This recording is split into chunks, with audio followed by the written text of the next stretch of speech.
Well, a very warm welcome, everybody, to the season finale of the Club 100 iRacing Championship for the 2024-2025 season. My name is Andrew Mather.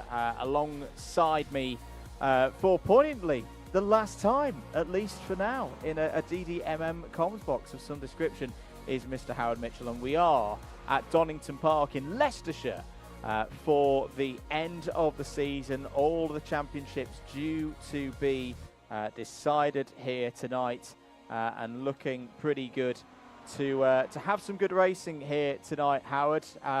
Dry conditions.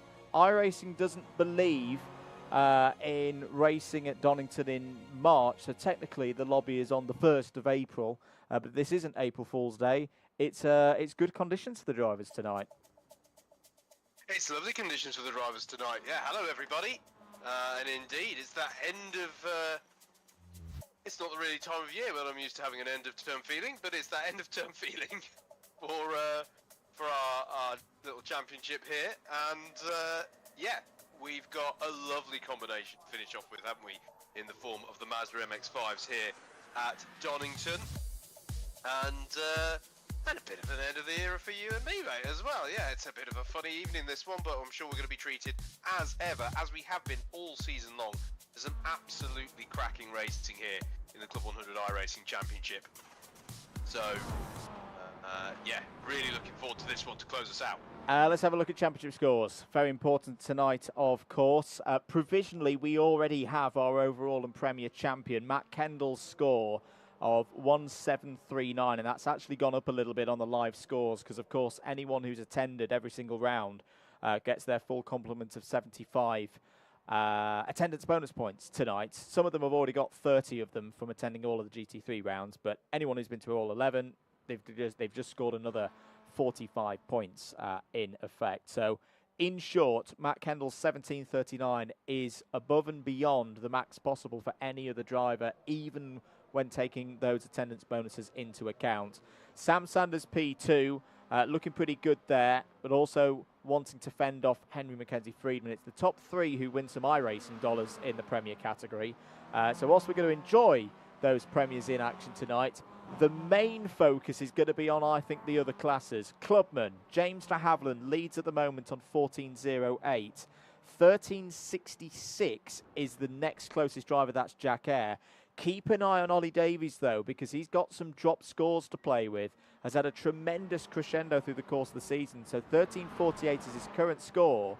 But when we look at the max possibles, if Ollie has a very good night, he could be closing in on James de Havilland's 14.08 and surpassing it if James himself doesn't have a particularly good night. Josh Mitchell is not here tonight. Unfortunately, was unable to partake in the last two rounds of the season, but a good effort by Josh. I think he would hope for some iRacing dollars. That is still quite a possibility. It's the top 6 clubmans who get iRacing dollars, so he's got a nice score there on 13.24. Murray Adams has missed 2 rounds, so his score could jump up a fair bit tonight from 1122. We then get to the top intermediate. Very intriguing situation in intermediate. Matthew Davies looks like he's got a good lead, and he has got a good lead, but his MX-5 form has not been strong so far this season. So if that form was to continue, that lead of around 100 points could easily go tonight, particularly if João Castro and Finlay Brunton have strong performances here tonight. But there is drama in a way for João Castro, who has a qualifying suspension. So we'll have to start race 1 from the back of the field. Let's go further down. Rookies is still open. Now, there's no prize drive of a race in either an SP40 or a Club 100 Experience drive for those in Rookie, but it's still pretty close, and there's still some iRacing dollars up for grabs as well. Matthew Shawnee is your leader in the Rookie points at the moment on 7.47 and had a very good round at Interlagos. Really got back on form in the last of the GT3 rounds. For the closest rookies behind him, look out for Harrison Chapman on 7.01. Hasn't been an attendee of every single round, so his average score for a given round that he's been to is actually a little bit higher than Matthew Shawnee. So that's another gap that could go over the course of tonight. Tom Holland there looking to secure the last of the rookie iRacing dollars with third place. Should also mention that the top 5 intermediates also get some iRacing dollars of some description. Practice is finishing up, Howard. After 90 minutes, should note that Henry Mackenzie Friedman was the fastest driver in practice. Matt Kendall and Sam Sanders also up there. Joao Castro looking pretty good though. There in 5th place. So we'll keep an eye on all of those drivers. Great turnout as well. I think we've got 30 drivers in the lobby tonight, which means we massively surpass the total number of attendees for the course of the season. We've pretty much done it with a round and a half to spare. So big thanks to all of the drivers for their support of the championship going forward, well, throughout the course of this year. 2 laps of qualifying for everybody. 10 minutes to do so. They won't need all those 10 minutes because it's dry out there. But we will have those laps going in now, and it's the same situation as always. The laps, Howard, have got to be clean. No 1Xs, no spins, no running wide. There are opportunities to overtake around this Donington Park national layout, which the drivers said they preferred to the Grand Prix loop. But as we've seen so far in the MX-5 races, it's very close competition. You don't want to be too far down the grid for these short 25-minute races. Yeah, indeed. It has. I mean, the form across all the different vehicles we've raced in this season has been phenomenal. But the MX-5 is that great leveler, isn't it? Everybody has driven this car extensively on the iRacing service. They're extremely giving in many ways and allow people to focus much more on the wheel-to-wheel racing. But it does make for a very competitive qualifying form, and yeah, you definitely want to be putting in a positive lap time, as will this man, Jack Eyre, coming into this evening, as Andrew said, as your challenger in Clubman's, trying to see if he can overhaul James de Havilland, coming here through the bottom part of the hill of this fantastic Leicestershire circuit of Donington Park, one of the premier venues in the UK, and always leads to great racing. But it's also not the, it's not the easiest lap to hook up right. There are several challenging corners. You can see the height undulation that's going on here as he's coming up through Coppice and onto the back straight, head towards the final chicane, which separates this layout from the longer layout, where they would here go left, right, and head on down towards the Melbourne hairpin. And here, Jack Eyre is going to cross the line. And it's a circuit, mate, I would say rewards, but can also punish those who are brave or a little bit too brave in places. It's very easy to go a couple of kilometres too quick through some of these corners. Oh yes, very much so. And when you're chasing, I actually find it's quite a difficult circuit to chase people, right? Because you're pushing on the limit, and it's at those moments when you can start to, if you're not fully hooked up with the car, it's at those points where you can have the lapses in concentration and indeed just carry a little bit too much speed, and suddenly the rear is trying to step out on you, or you're hitting a bump because you're carrying too much speed through at the apex. It definitely is a circuit where you really have to be hooked up nicely. Do indeed. Some lap times already coming in. Henry Mackenzie Friedman has gone to pole position in the early stages of this session with a 1 minute 17.46. Matt Kendall, great to see Matt here tonight, because there was part of me that was wondering, would he just sit the last round out? But he's going for the full score as much as he can. With these 11 rounds. It's been great to have him here this season. He, of course, finally got a round win. He'd had lots of seconds and thirds and that consistency through the season, but he had to be very patient to wait his turn almost after the early season domination of Kieran Harrison, the mid-season domination of Sam Sanders, and right now he's looking to finish with the flourish. He's just gone pole position, 1 minute 17.2. James de Havilland over the line as well. Yeah, sorry, mate. That was me cutting across it. Absolutely. James de Havilland across the line as well, and crucially setting the highest place time amongst clubmen so far. Who's still out there driving around? I managed to... go on, mate. Matthew Davies has set a good lap time as well. That's one of probably the strongest MX5 performance we've seen from the intermediate points leader so far this season in qualifying trim up there. Here is Murray Adams. Murray Adams looking to secure some iRacing dollars. It's a little bit too far back to win the Clubman Drive, so won't be getting another free Club 100 race meeting. Did so in Class 2 off the back of the 2023 championship. But still looking for, where is it at the moment? Actually still looking for a full lap time. Hasn't got one in yet. So at the moment, Murray Adams would be P26 on the grid.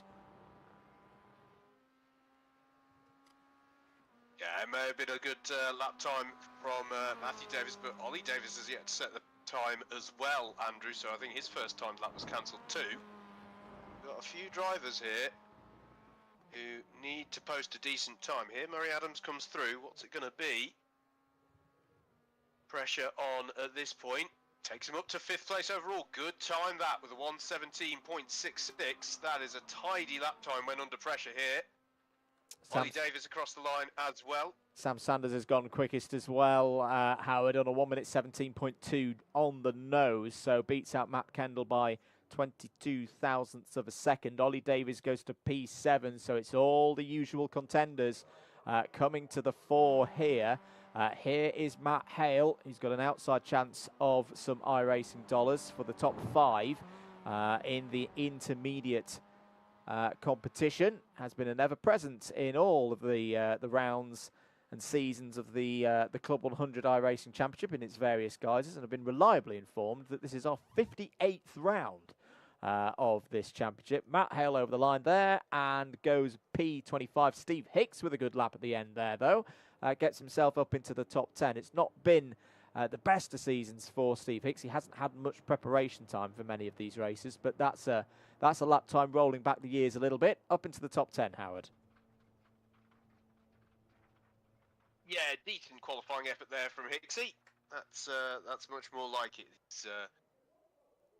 He's had a bit of disruption, hasn't he, over this season? But good to see a tidy lap time there to take him just into the top 10 and the 4th place of the Premier runners here this evening. And that's it really. Actually, there's some cars still circulating around on their wind down laps, but that is actually everyone. Everyone who's permitted to, following Stuart's decisions, taken to the track and had a go at setting lap times. The only driver I can see out there who hasn't posted any time was an unfortunate time for Tim Penny, who hasn't posted a lap time but has completed his 2 qualifying laps. Yes. So we'll be hoping for a better time of it, fewer 1Xs when it comes to racing. Yeah, indeed. I think, we've got a couple of 1Xs perhaps and moments for Tim Penny, but again, that shows how costly it can be because he's now going to be 29th on the grid. I am just looking through some of these results, Howard. I want to give a shout out to Simon Delamere. Simon Delamere, 2nd of the rookies and in the top 20 overall. That's a tremendous run from Simon. That is one of the best. Apologies if I'm not quite correct in this statement. I think that's Simon's best qualifying relative to the rest of the field that we've seen this season, possibly more. Harrison Chapman's going to have some work to do. P24, 4th in rookies, and really for Harrison to take the rookie title, he needs to be up and ahead of Matthew Shawnee. Matthew Shawnee has got pole position, by the way, in that rookie category, so has continued the form that we've seen 2 weeks ago in the GT3s at Interlagos. On the other side of the spectrum of for what we started there with Simon, and mentioning those GT3 runs at Interlagos 2 weeks ago as well. Well, how about this from a turnaround in terms of the form book, and not in a good way? Sam Spinell down 18th on the grid, was up competing for podiums 2 weeks ago, and is now going to be marooned there in the middle of the pack. Just thinking, I think everybody else has kind of qualified where I would expect them to be.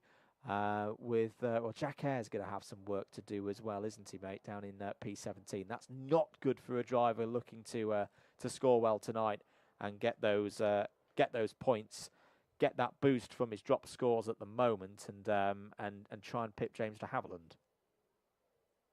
Yeah, James, some 13 positions higher up on the grid. He's got his work cut out for certain now as Jack Air, but we've seen some amazing drives from him this season to recover up the order. So, you know, let's see how he goes. This could be an interesting one to watch.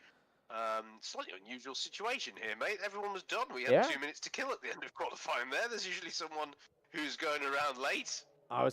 Everything's in order. I was going to say, as iRacing Scenic ticks over to the start line, that I've got to get my line in about the old hairpin being very tough on Mazda's front right suspension.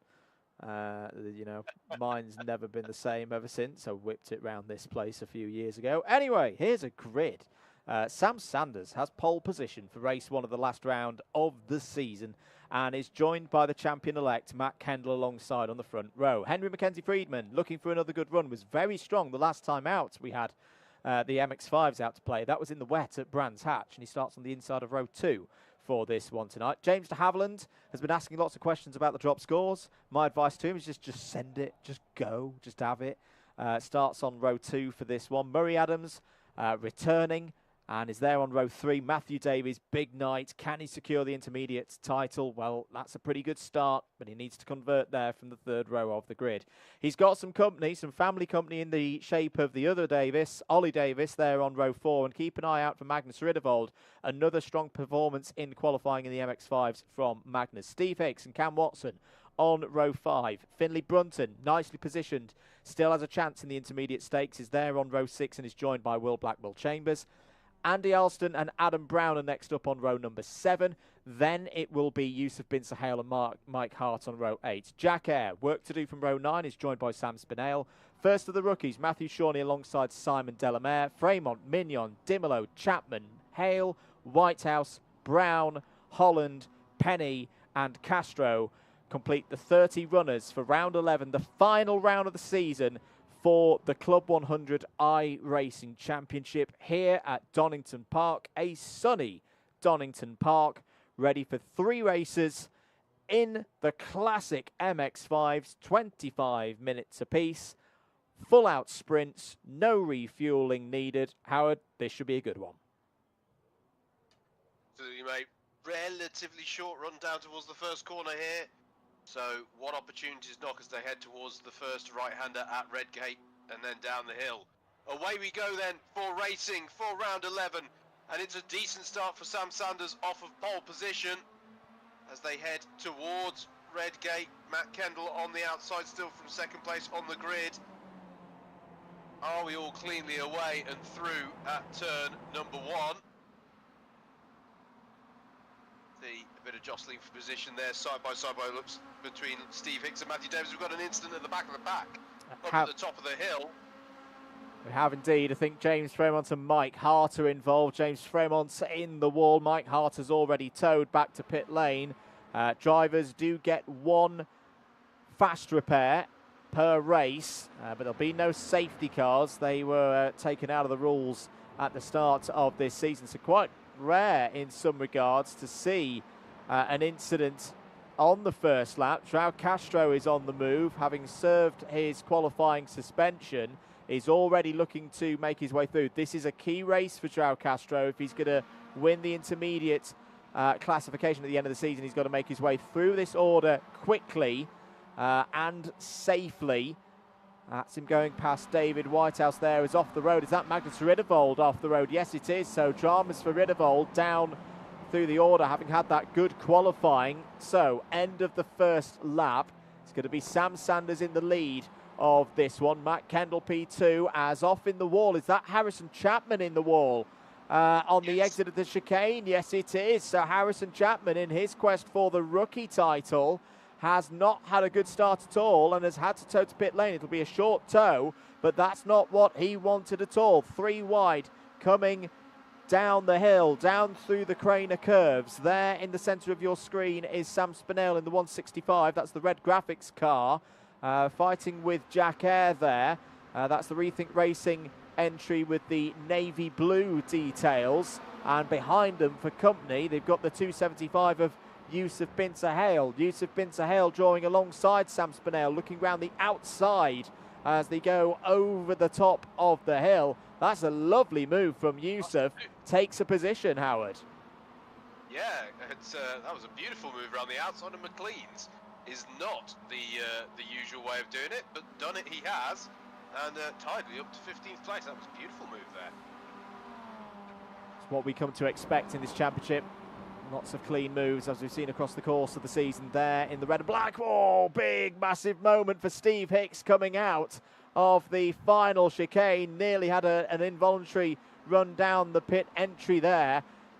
He's fighting at the moment with the likes of Andy Alston. I think Adam Brown's in there as well. Adam Brown looking to the outside, but is not going to be able to get through on that occasion. This is all for 9th place, just a little bit further ahead. Should note that Matthew Davis has had a good start to this race. He's there in P6, is just tucked behind family member Ollie there in 5th place. Meanwhile, I think Mike Hart has come back out on circuit. Yes, here's the bright pink number 11 there. Is a lap down after the incident on lap 1, Howard. Yeah, good to see him back out on the circuit still. This battle is going on here between the likes of Brown, Hicks, Alston and Blackwell Chambers, battling away with Jack Eyre. Sorry, Jack Eyre is part of the previous pack. It's Murray Adams, excuse me, who's side by side with Will Blackwell Chambers, but that has switched position there. It's gone the way for Will for 12th place for now, at least. Problems for Eric Mignon. I can see that Eric is in the pits as Steve Hicks looks down the inside of Adam Brown. That's going to get a little bit tight, and good defence there from Adam Brown. Kept his foot in it, kept alongside, and Steve Hicks in the end having to relinquish that position. That's going to give the opportunity to the 126 of Andy Alston, who's potentially in line for some top-rated clubman iRacing dollars tonight.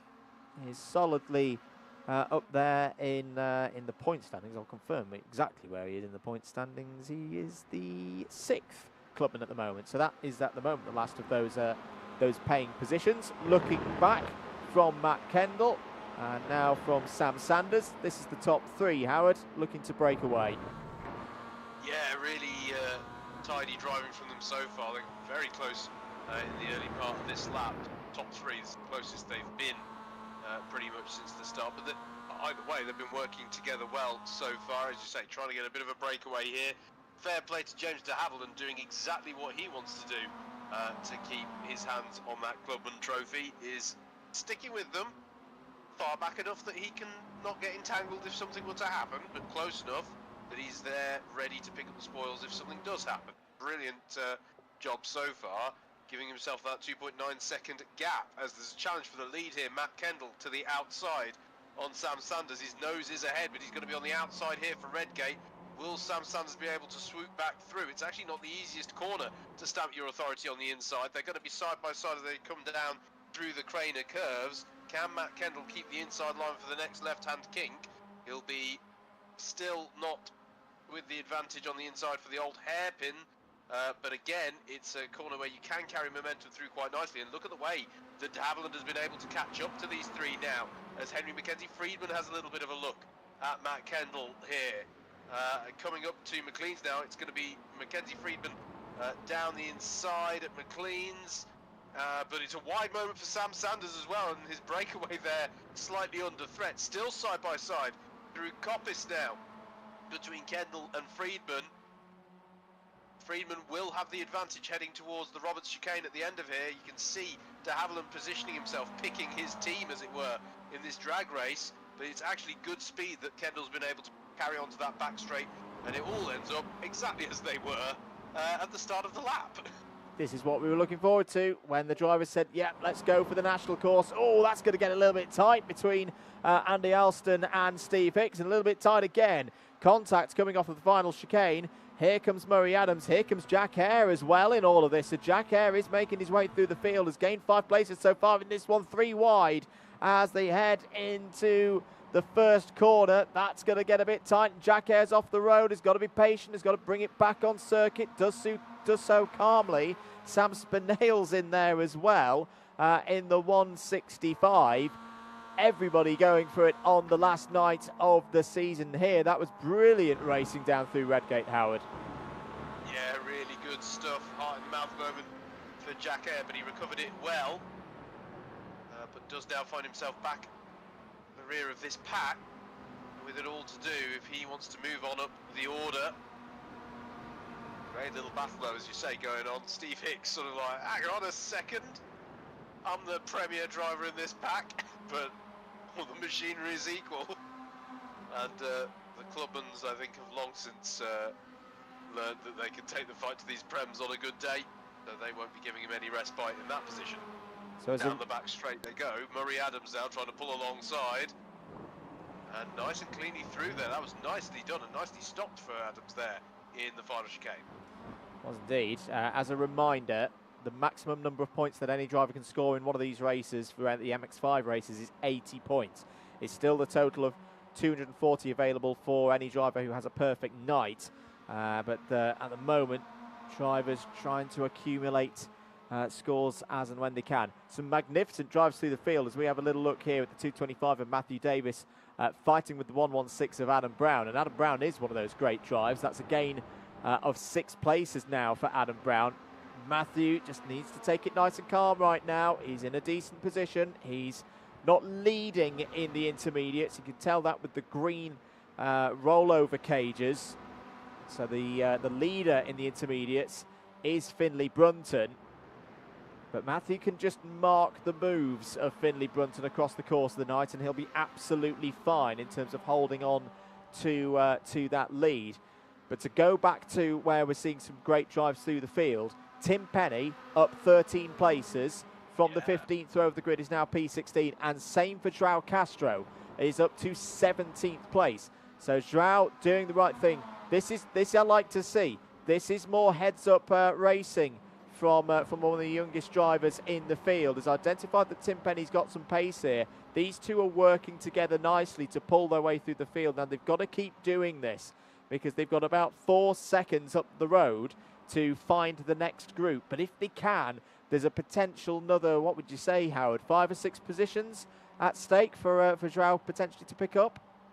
Yeah, absolutely. If he can get onto the back of that pack ahead, then there's plenty to play for and plenty of time to do it in as well. So yeah, absolutely worth them working together here, pushing as hard as they can in this mid-phase of the race. And it's a further 3 seconds really up to the next pack. We come back here though. We mentioned how Finley Brunton was leading. That was a change a few laps ago, was it not? It was indeed, yeah. It popped around. So, as you say, not in terms of the points mathematics, it's not of concern to Matthew Davis, but obviously psychologically in these situations you love to be at the head of the field. This is Finley Brunton leading Ollie Davis, Adam Brown and Matthew Davis. There is of course two of the same family here that Finley has to worry about. And there's contact, and that's exactly what we didn't want to see. And there's contact as well with Adam Brown there into the wall. It's a disaster moment for Finley Brunton, and that's not how you wanted to see that battle go, Andrew. No, not at all. Bit of a controversial moment there. Finley Brunton will feel he's been targeted as Adam Brown will go into the pits. I've got a feel for Adam Brown. I don't think there was much that Adam did wrong there, and he gets caught up in somebody else's incident. Puts him away down the order. So Matthew Davies there up in 7th place. And, well, that is, as you say, that is a little bit of a controversial moment. Ollie Davies will argue that he was turned in on. Finley Brunton will argue he shouldn't have kept going to take the corner. That was mine, but the end result is that Finley Brunton, that could be the end of his hopes of winning the intermediate crown. As a reminder, points at the moment is down the inside there. Will Blackwell Chambers on the attack. Trying to find his way past Matthew Davis. This is all for 7th place. And looking pretty close there into the final chicane, Howard. Indeed, yeah. It's going to be Blackwell Chambers with the inside line, but he's going to have to be very bold on the brakes. Good racing room given. It stays with Matthew Davies, but Blackwell Chambers just about manages to cut in front to block off Will Blackwell Chambers. but it's not done yet. Great battle happening behind as well. Still going on between Murray Adams, Sam Spinell and Steve Hicks. Battles all throughout the field here, as you say, mate, exactly what we were hoping for. Yeah, it's a tough one. Okay, what we just saw there, Andrew, I'm not attributing blame, but we just saw two drivers a lap later go through that same chicane side by side and it not come to blow. If you're Ollie Davis, as you say, you're going to say, where was I supposed to go? Because, of course, you've got the curb, the sausage curb on the inside of that. And you're like, well, if I run over that, I'm going to be into my opponent anyway, because I'm going to be airborne. So that's a tough one, that is, for the stewards to call in many ways. But either way, as you say, it's an incident of great consequence in an unfortunate manner for Finley Brunton's bid for intermediate glory. One of the things that's a little bit different, perhaps, in this championship, in relation or comparison to others that we commentate on, mate, is that, of course, you have admin team members compete as competitors as well. There's no love lost between the admin crew. That got very close between Murray Adams and Steve Hicks, and much to the advantage of Sam Spinell there, who goes through past Hicks for 10th place. Murray's got a massive tank slapper coming out of the chicane. Did he keep it out of the wall? Yes, he did. Loses 2 places as a result. So Sam Spinell up to P9 there, but my, oh my, that was some great car control in the end for Murray Adams. It was. It didn't even count as an off-track. I can't forget it. I can't get it on the replay. Yeah, managed to save that one nicely. Slide of the night so far. But yeah, resumes the hunt. As it goes always in racing. And still, Steve Hicks and Sam Spinell battling ahead of him. Challenge for the lead though here, Andrew. We're coming through onto the back straight here. Matt Kendall and Henry Friedman working together there, basically bump drafting by on Sam Sanders. Sanders hasn't got a buddy to go with here. And this could see a big shake-up of the top 3, big on the brakes from Kendall. And is he going to get it stopped in time? Yes, he is. Nicely done. All change amongst the top 3. Yeah, good stuff there from the champion-elect. There is a potential bit of traffic up ahead, though, for them to deal with. Henry Mackenzie Friedman looking down the inside into Redgate. Can he get it stopped? Can he get the apex right? Yes, he can. Through goes Henry Mackenzie Friedman.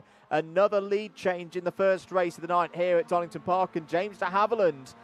Oh, this will be a really, really testing situation, I think, for James, because the competitive racer in him, very experienced, very strong driver back in his day for Newcastle University in the BUKC, and had many a good time in his owner karting career as well. It was great to have him back on board with CLUB100 iRACING for the start of the 2024 season in the BUKC iRACING Trophy. The racer in him will be like, yes, chance for a top 3. But right now, his championship bid, the more important bit for tonight, is looking pretty good. He's in 4th place. He's ahead of every single other clubman runner. There's a lot to be gained here, because there's some good points up ahead of him. As Matt Kendall's going to go down the inside of Henry Mackenzie Friedman and through to take the race lead. But I'm just a bit concerned for James de Havilland at the moment that he could get a little bit too eager and lose what he's got at the moment, Howard. Got to keep it measured, as you say.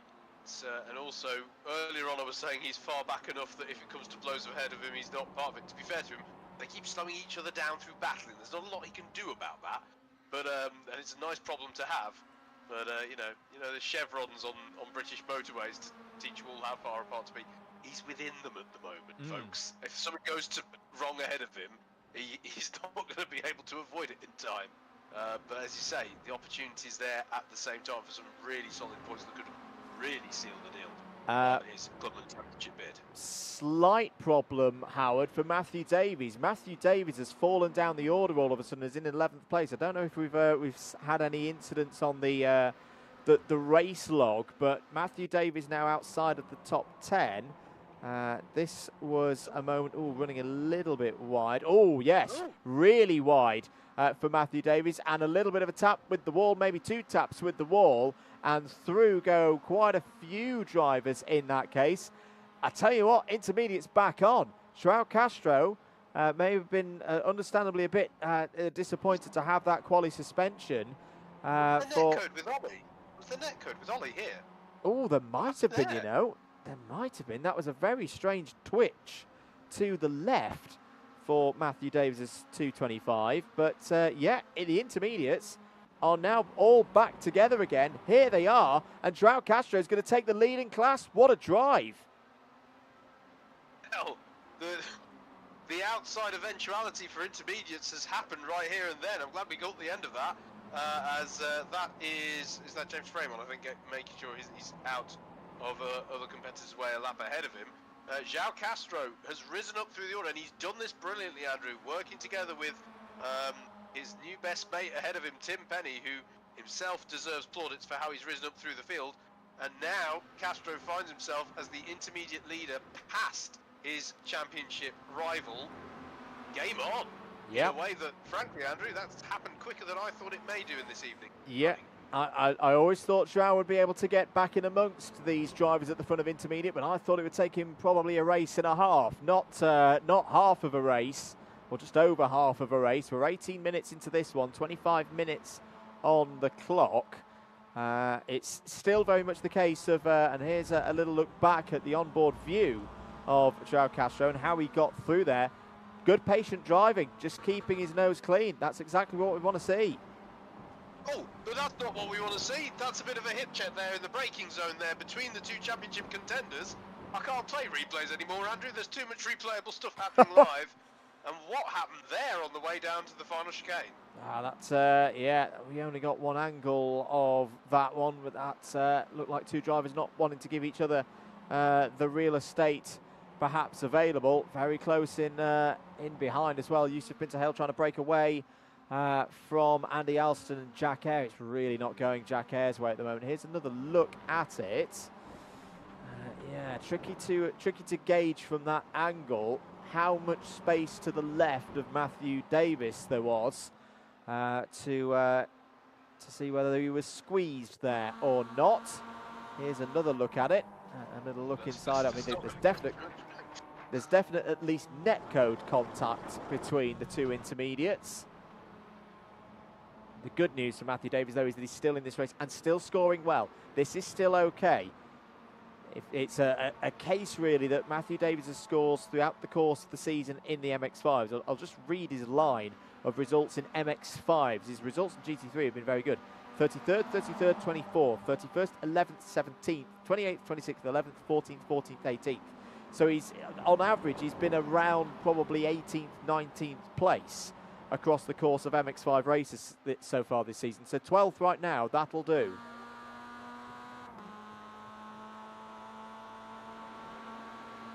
On board now with Jack Eyre, looking round the outside of Andy Alston. These are two clubmans from the same stable going at it. In fact, quite a few Rethink Racing boys in amongst this. Finley Brunton and Magnus Rinnevold also there for company, Howard.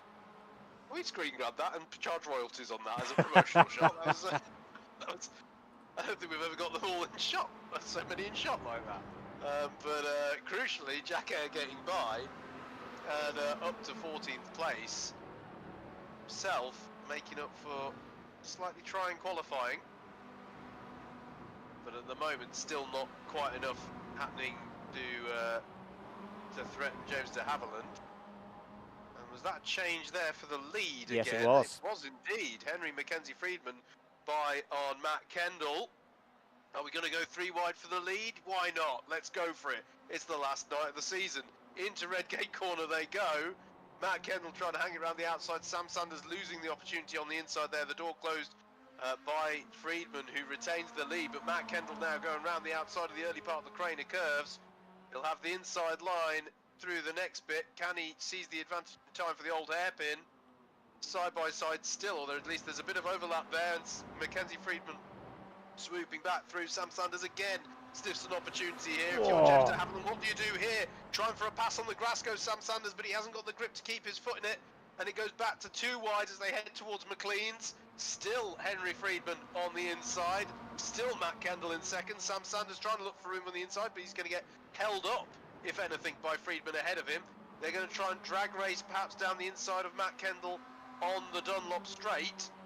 But Matt Kendall's been very good at carrying speed onto this back straight this evening. And as you can can see they've pretty much got parity there as they're heading down towards the last chicane. In fact, if anything, Matt Kendall carries great speed onto that back straight.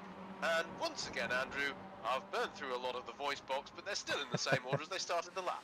A little bit of a bump draft was crucial there from Sam Sanders. Matt Kendall gets good speed off of the final turn. Again, he's going to try and go around the outside. There's a bit of a touch there as they approach Redgate corner. Matt Kendall still going to try and go around the outside. And if he pulls this off, this is one of the overtakes of the season. It's not done yet. 3 wide as they head down towards the Craner curves. Be careful, boys. This gets tight down here. They're still nearly 3 wide. As they approach the old hairpin, Sam Sanders is now down the inside for the race lead alongside Henry Mackenzie Friedman, who holds onto it. But what a sequence of corners here that's still not done. Here comes Matt Kendall again. Now has got second place. Can he get up the inside of Henry Mackenzie Friedman for the lead of this one? Not quite. James de Havilland still watching patiently, awaiting his opportunity to move up from 4th place. But what a clinic is being put on here. The top 3 clubmans of the season, sorry, the top 3 premiers of the season, with the top clubman as well. The top 4 in the championship overall are giving us some great entertainment here tonight. Matt Kendall's not able to get through on this occasion. We've got 20. Oh, as wide goes Friedman. They all go wide almost. Friedman very wide though. It's going to be 3 wide again down into Redgate. We've got just about, I think we're going to get 2 more laps in here as Sam Sanders, as he snuck through into the race lead, round the outside of Henry Mackenzie Friedman, whose tyres, I imagine, will be a little bit dirty after that off-track excursion. Here comes Kendall once again to try and retake second place, down through the Craner curves once again, with just around a minute on the clock to go. We have seen some spectacular racing over the years in this championship, Howard, but genuinely, I think that's one of the best 2-lap-long battles we have ever seen in these MX-5s. 3 drivers, James de Havilland waiting as well, on top of their game, absolutely superb. That, in iRacing, is how it's done.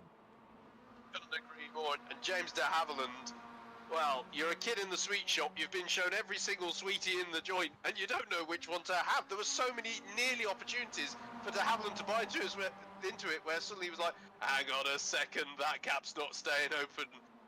What a difficult job for him in many ways to judge that and not get involved, because he is having to slow down a lot here, of course, to not get entangled in this. Once again, we're going to go 3 wide again here towards Redgate. Why not, indeed? Sam Sanders on the inside, Matt Kendall in the middle, Friedman round the outside. Sanders bails out of it and switches back to the conventional racing line. He's going to try and get the switch back as the 2 ahead of him go side by side out of Redgate corner.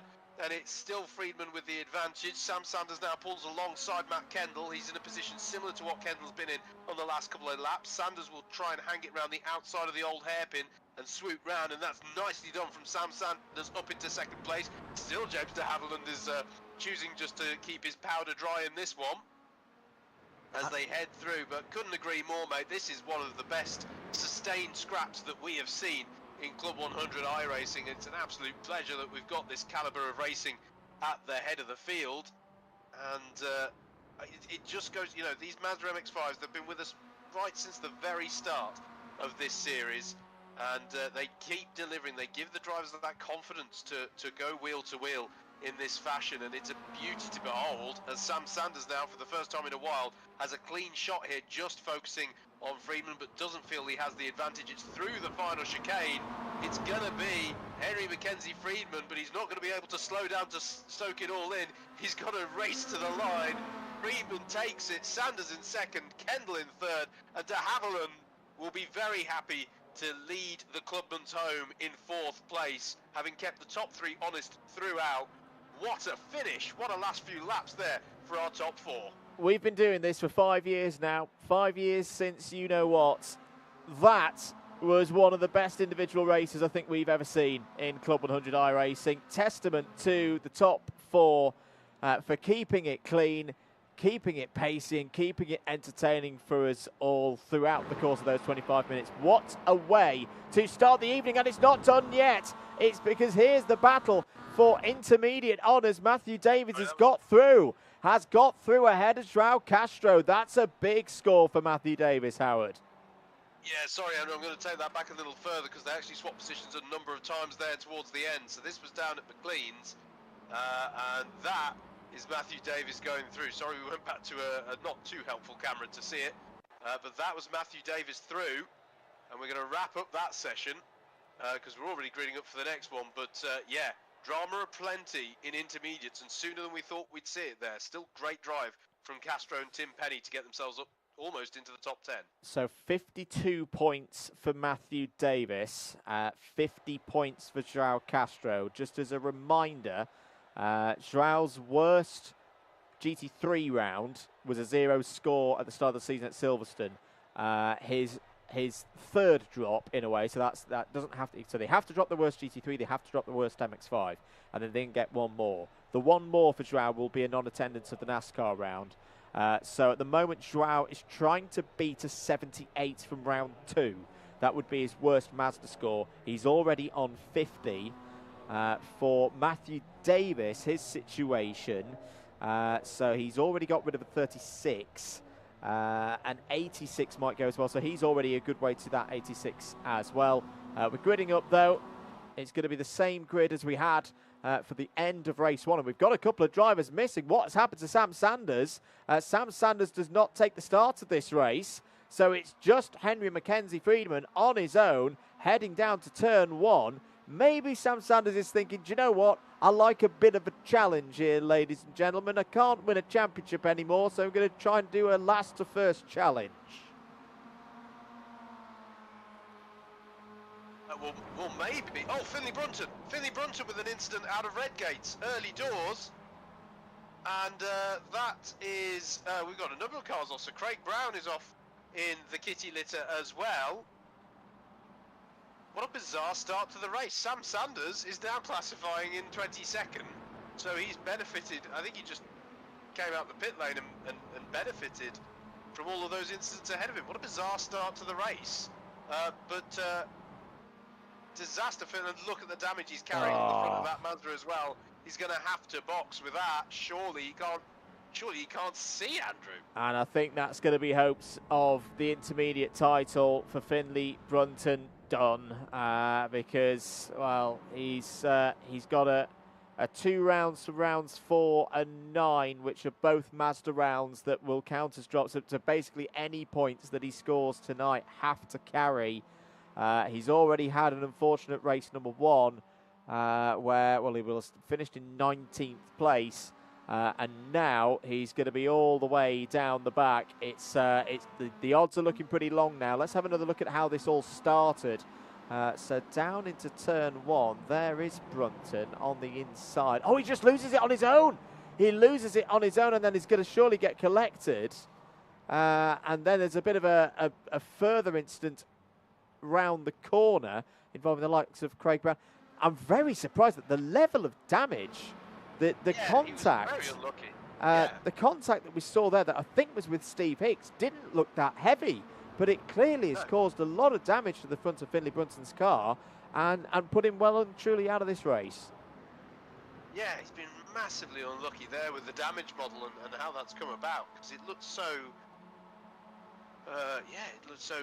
innocuous, really, that impact. But yeah, it hit him. It unfortunately has. It's been extremely costly there for Finley Brunton. Your heart goes out to him there. As we're here at the front, it is James de Havilland in second. He's got by on Henry Mackenzie Friedman, and indeed Matt Kendall has managed to get towards the lead of the field here.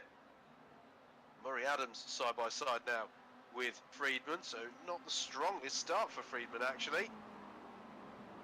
As in fact, has he got that? That's Sam Spinale getting by as well into Redgate. How's that Mazda of Friedman driving right now? I'm wondering. Not at full pace. Ooh. No, very much not so at full pace, if that is a phrase. Well, that's going to be a costly moment for him as well. Now Castro has got by him. Trying to see if there's any sort of event I can see to attribute to that.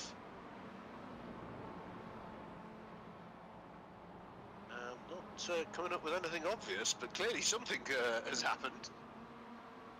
Or he's similarly to Sam, just wants another last to first challenge, but over even less time. Maybe he's just, you know, so I'm not going to shift above third gear for the first few laps. This is going to get a little bit close. This is Will Blackwell Chambers in between Jack Eyre and Andy Alston, is it not? Yes, it is. That's going to get close, boys. Oh, and nearly over goes Will Blackwell Chambers. My, oh my. Stunt drivers would have been proud of that one. And through is going to come Matthew Davies in the black and red car there, with a bit of support from behind in the shape of Tim Penny. 4 wide into Redgate this time around. Round the outside looks Adam Brown in the 116. That's going to get tight on exit as well. Tim Penny trying to work his way up through the order in all of this. This is a bit of a risky moment for Matthew Davies because he's lost some positions in the early stages of this race to João Castro. Matthew Davies cannot afford to lose out here in terms of position. A bit of a hip check there between Tim Penny and Will Blackwell Chambers. Will Blackwell Chambers back on the road. Jack Eyre's trying to go around the outside. And David Whitehouse is going to join in the fun as well in the 207. Returned to Club 100 iRacing action. It was great to have him back with us at Interlagos in the GT3s 2 weeks ago. Well, David, I hope you've got the race rust off, mate, because you've got a right ding-dong battle happening on ahead of you. Absolutely. Some drama has befallen Matthew Shawney's race, Andrew. He's been to the pit lane, and I'm just trying to see where he might have picked that up. Not there, but he's had to come into the pit lane, Ooh. which was not in the game plan, and he's now lapping solo here down in 27th place. Well, the good news for him is I think Harrison Chapman has retired from the night.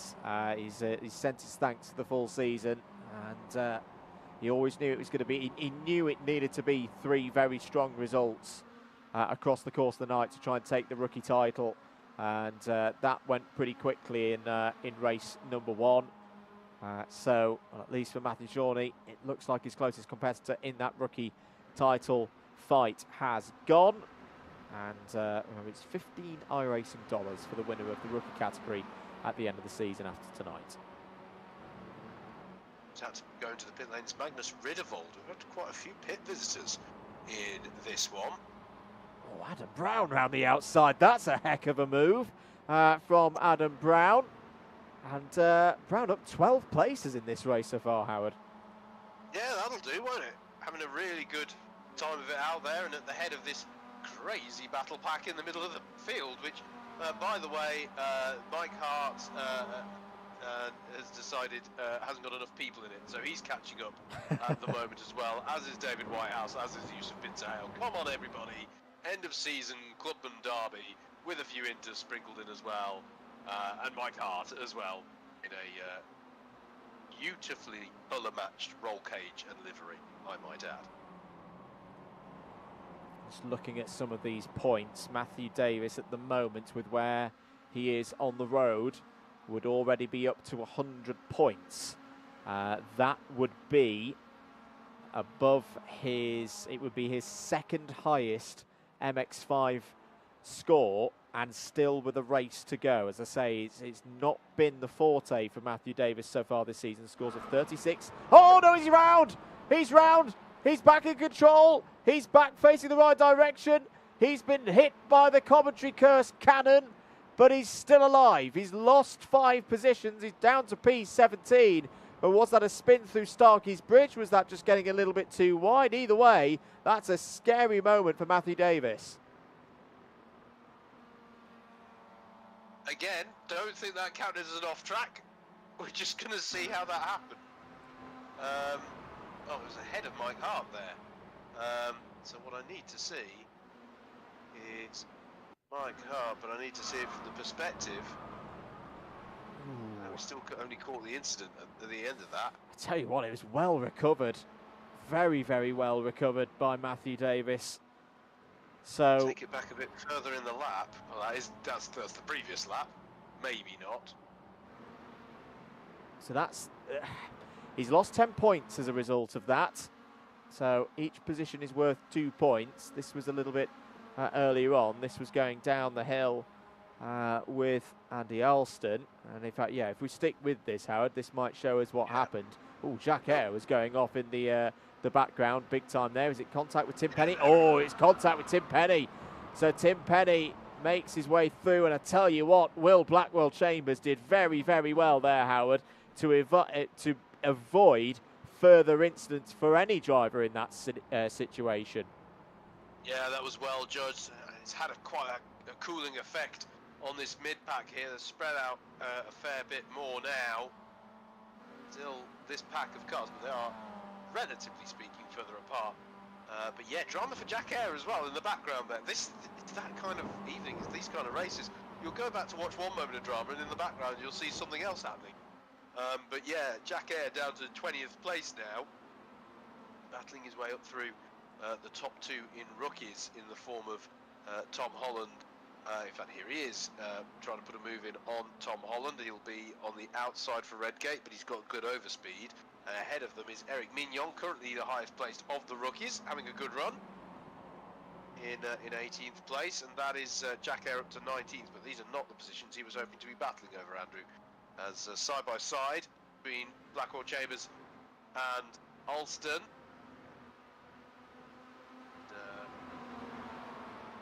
That stayed as they were, I believe, there for now.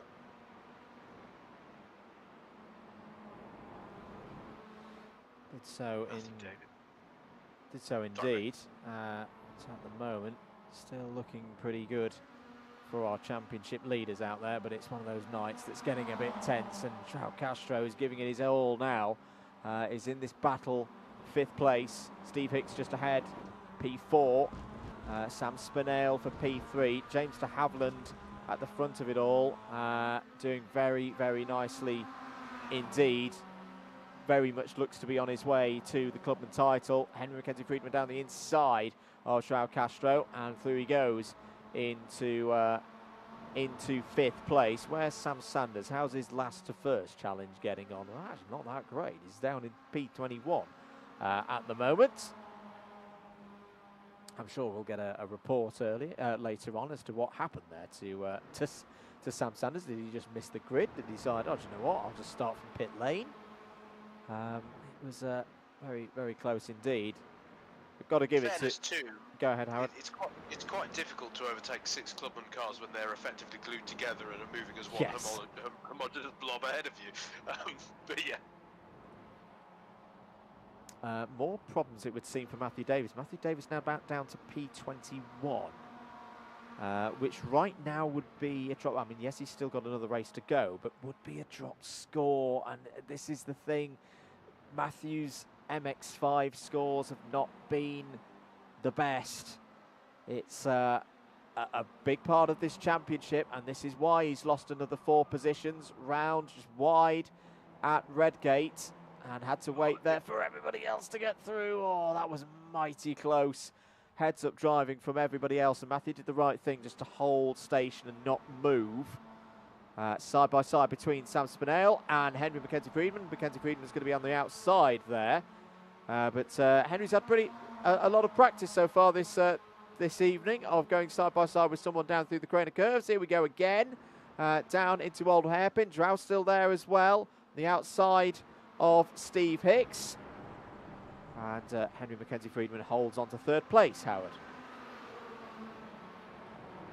Yeah, good defence in the end from Friedman. Opportunity for Castro here. He's well ahead. The next intermediate car is down in 13th place, that of Yusuf Bin Sahel. Speaking of which, they're going side by side at the moment, as they've been inclined to do pretty much all evening. There's a moment there between my heart and Yusuf Bin Sahel. James Fremont going rallycross in the background of that shot as well. But Tim Penny having a harder time of it this race, Andrew. I think it was. Yeah. I think he may slightly miss the days of working with Castro to get on up the field from the back here, but it's giving him a good racing challenge. This in this chain of Clubmans that runs from 7th place with Cameron Watson, who through no intent, we've barely seen this evening. No. Specifically Cameron Watson, but you know what? Here he is. He's driving really well in 7th place and 3rd place in class overall, and they're gaining, Andrew, onto the back of this pack where we were seeing the battle over 3rd place. So it's quite an odd field at the moment. The gap at the front of the field, let's just show you our leaders. Matt Kendall and James de Havilland, 0.2 of a second apart, and then it's some 4.5 seconds back to, well, this conflagration of MX-5s. Friedman with a little bit of breathing space for now, but everyone behind him with target acquired, as it were, as they come onto the back straight for the 11th time in this second race of the evening. Do indeed, and I'll tell you what, there could be some more big ramifications in intermediate here. So whilst João Castro's done very nicely to get up into the top 6, this pack of clubmans closing in now could be crucial.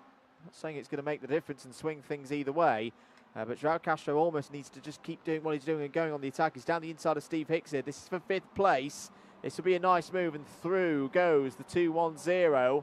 That's another couple of points.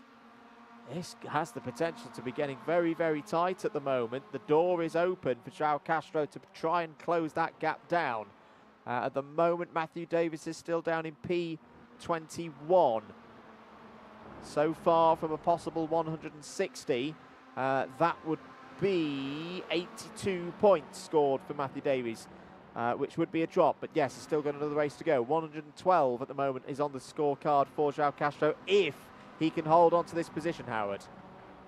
Yeah, there is one of those clubmen who may be particularly motivated to get by on Castro as well, as that is Cameron Watson going to stage left. Oh, and that's done. That's done. That's going to be a total pit lane. The front right wasn't looking very pretty there. That's a very rare mistake from Cameron Watson. Was running up in the top 10 solidly there, and well, let's see how that all happens. Ooh, was that a little bit close with Adam Brown? Yeah, couldn't make out if there was any contact there. Fortunately, as you say, I think I'm inclined to agree that is race run there for Watson. But yeah, Ollie Davis at the back of this pack, Andrew. Now he's not going to want to do anything unsportsmanlike, but he is, yeah, indeed. But he's you know, going to be quite motivated to help out his fellow family member here. So ahead of him it gets a little bit hairy for Steve Hicks, who I think is having some good fun out there. He is. This is more like it from Hicksy. Has had, I say, not a lot of time to be in the rhythm so far this season, but this is more like the old Hicksy that we've seen since 2020. Another one of the OGs, the day oneers in this championship. Meanwhile, a little bit further forward, this is the battle for Will Blackwell Chambers, Andy Elston, Tim Penny and Yusuf Bin Zahale. This is 9th down to 12th that's on your screens right now, with David Whitehouse not too far behind there in the navy painted 207. That's the car 207, not a random Peugeot that's jumped out on circuit. 17 minutes of this race gone. Cameron Watson rejoins. Meanwhile, João Castro now on the attack to try and take Sam Spinell's 4th place away. Yeah, pulls the driver's right there. Gonna have a bit of overspeed down through the Craner curves, but will not have the advantage here. It's gonna go 3 wide towards the old hairpin very briefly, and that's nicely done by Castro, and immediately Spinell has to worry about Adam Brown as well, who's been pulling some lovely moves this evening, and that's actually going to give Castro some breathing spaces there, still negotiating behind him, and Adam Brown sees the opportunity as well to take 5th place, putting Spinell down to 6th. Another really, really nice exchange in this battle, and behind them, that's Ollie Davis going by on Steve Hicks, I believe, for 7th place as well.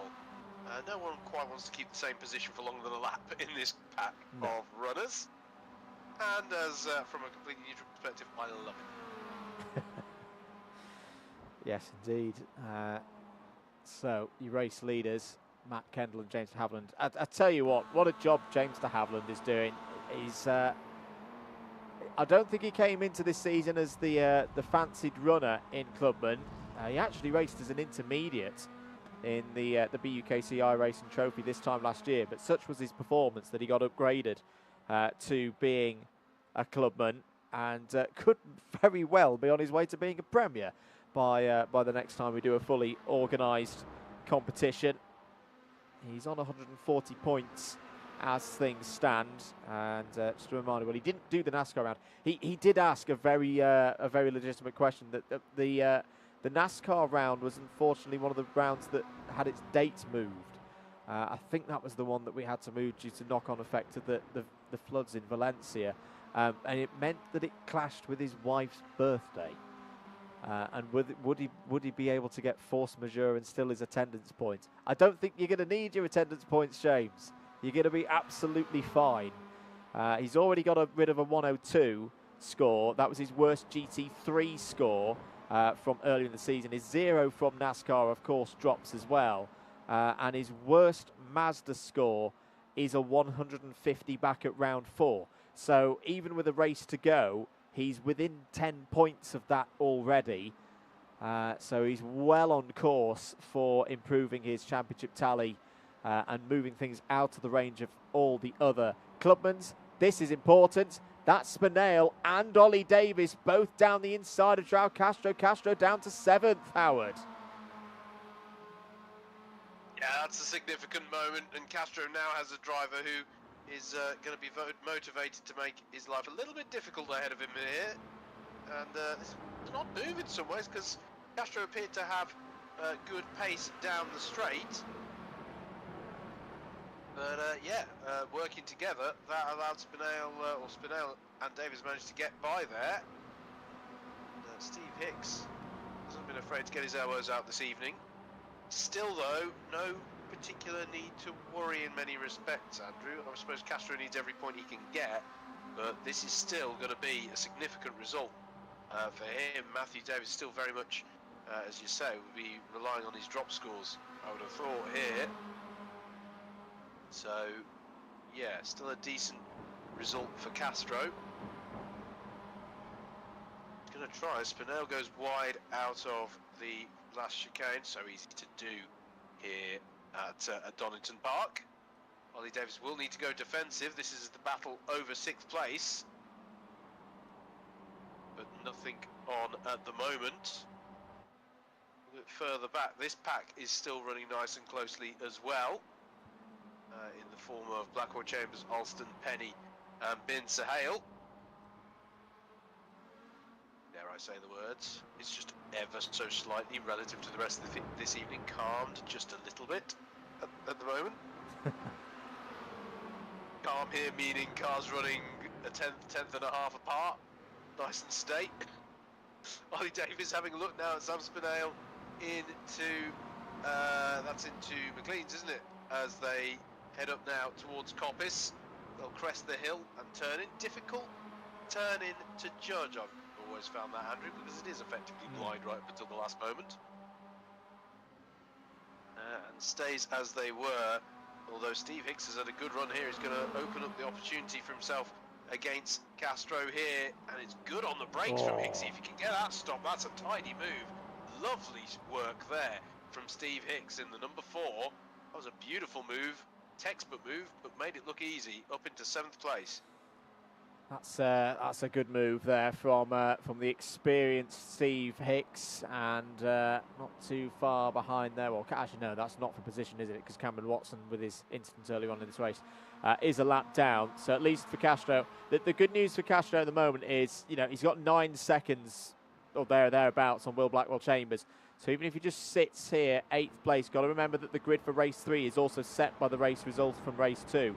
So so this is an okay position right now for João Castro. We'll be furiously doing some maths during the warm-up break when we get to that in a few moments' time, ladies and gentlemen, to see just how close is it now between Castro and Matthew Davis. Matthew Davis still down in 20th position, by the way. Doesn't look like he's too far behind the next car up the road, which is Mike Hart, and they're trying to catch a couple of the rookies. So there could still potentially be gains to have, or gains to be had for Matthew Davis which could be very important indeed. Right now, what is Matthew Davis doing in terms of, well, yeah, he needs one more position, and he's into an area where he can then start scoring some more points with further positions with how the drop scores are working. Here's another close battle. Well, this is the one we were talking about earlier. This is Andy Alston trying to defend from Yusuf Bin Sahel. Yusuf Bin Sahel with a little bit of damage on the front end of his 275. Can the Milky Serial car get round the outside? Andy Alston's good on the brakes there. Into Redgate. There may be a cutback opportunity for Yusuf here. Yusuf's positioned his car very nicely indeed as they run down towards the Craner curves, but they're still going to be side by side. No, they're not. Through goes Yusuf Bin Sahel. Nice move. Yeah, really nice exchange there. We had a few other happenings during that period. This was Matthew Davis getting by on Mike Hart into the last chicane, close as you can get there under braking, but a tidy move there for Matthew Davis. I'm also just going to double check Jack Air. Did he have a... I see, sorry. Ignore me. I just got a weird report saying that Jack Air had a pit lane time of 0 seconds. And that was because he would have just ducked in to the pit lane exit, yes. Yeah. In fact, a few people I get notifications of that nature, but just where he was on track, I wondered if he'd briefly had a bit of a flirtation with the pit entry, but it was the exit. Not long to go now in this second race of the evening, after which, as Andrew said, we'll go into the warm-up session, which is I would say the most inappropriately named session in any race meeting ever, because it's when we all invariably need a cool down, if anything. But so a 10-minute break before we go into the last race of the season. Ollie Davis still attacking Sam Spinale here. This is over 6th place, and Steve Hicks seeing some opportunities as well as they come into McLean's. Adam Brown still trying to squeeze every bit of pace he can out of his MX-5 ahead of them, still side by side between Spinale and Ollie Davis into Coppice. Steve Hicks knows he's got to pick his moment carefully here if he's going to seize one of these opportunities. He picks, well, if this is NASCAR, Steve Hicks would have picked the low side, and Castro's trying to buy into the high side. As we're on the final lap, checkered flag will be out, and is out, and Matt Kendall takes the win ahead of James de Havilland. What a controlled drive from those two. And they're in a bit of contrast there over the line is Friedman.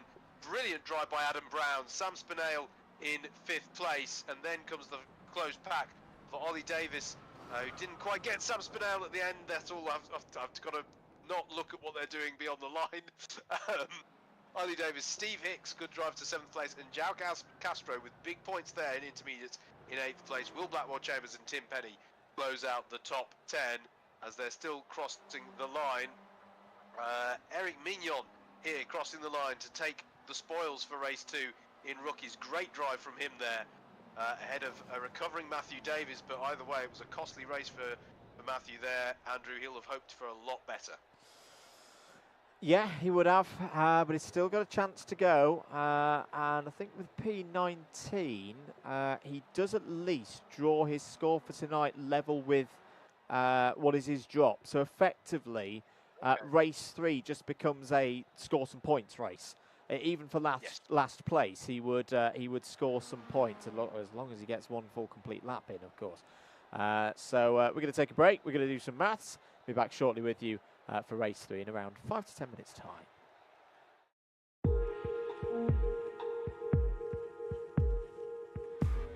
Can he hold that gap? Isaac Lawden's got past Ben Page now. That's for 7th place.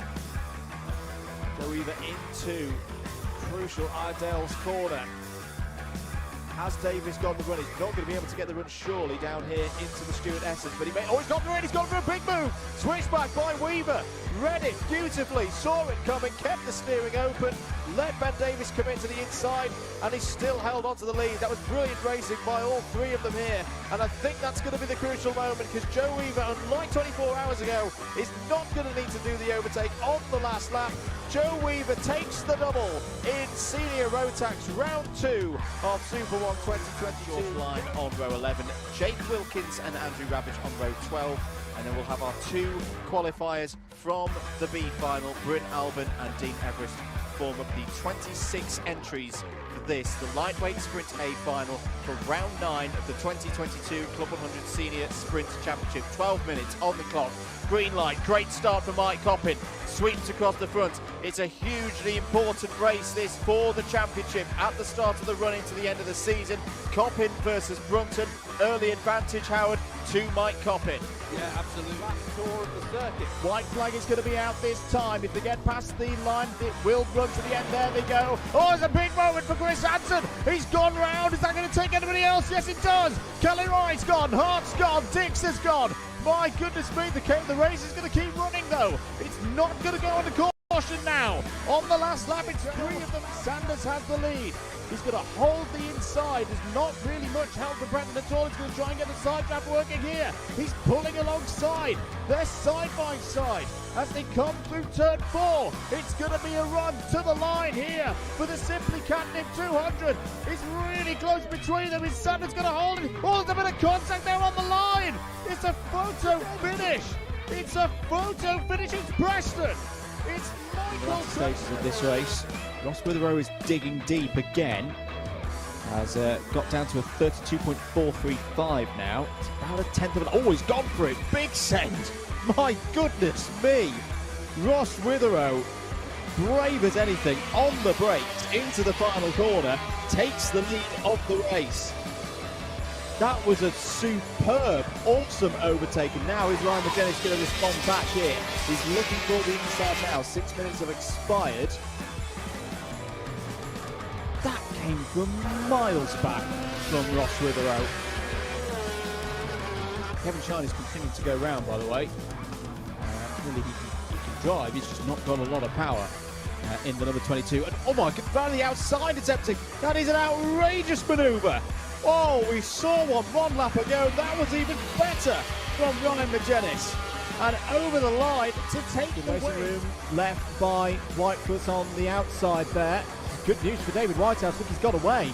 He just needs to get through Ascari Chicane and Curva Alboreto, and he's got a great result here. Tom Dix just holding in front of Steve Hicks there.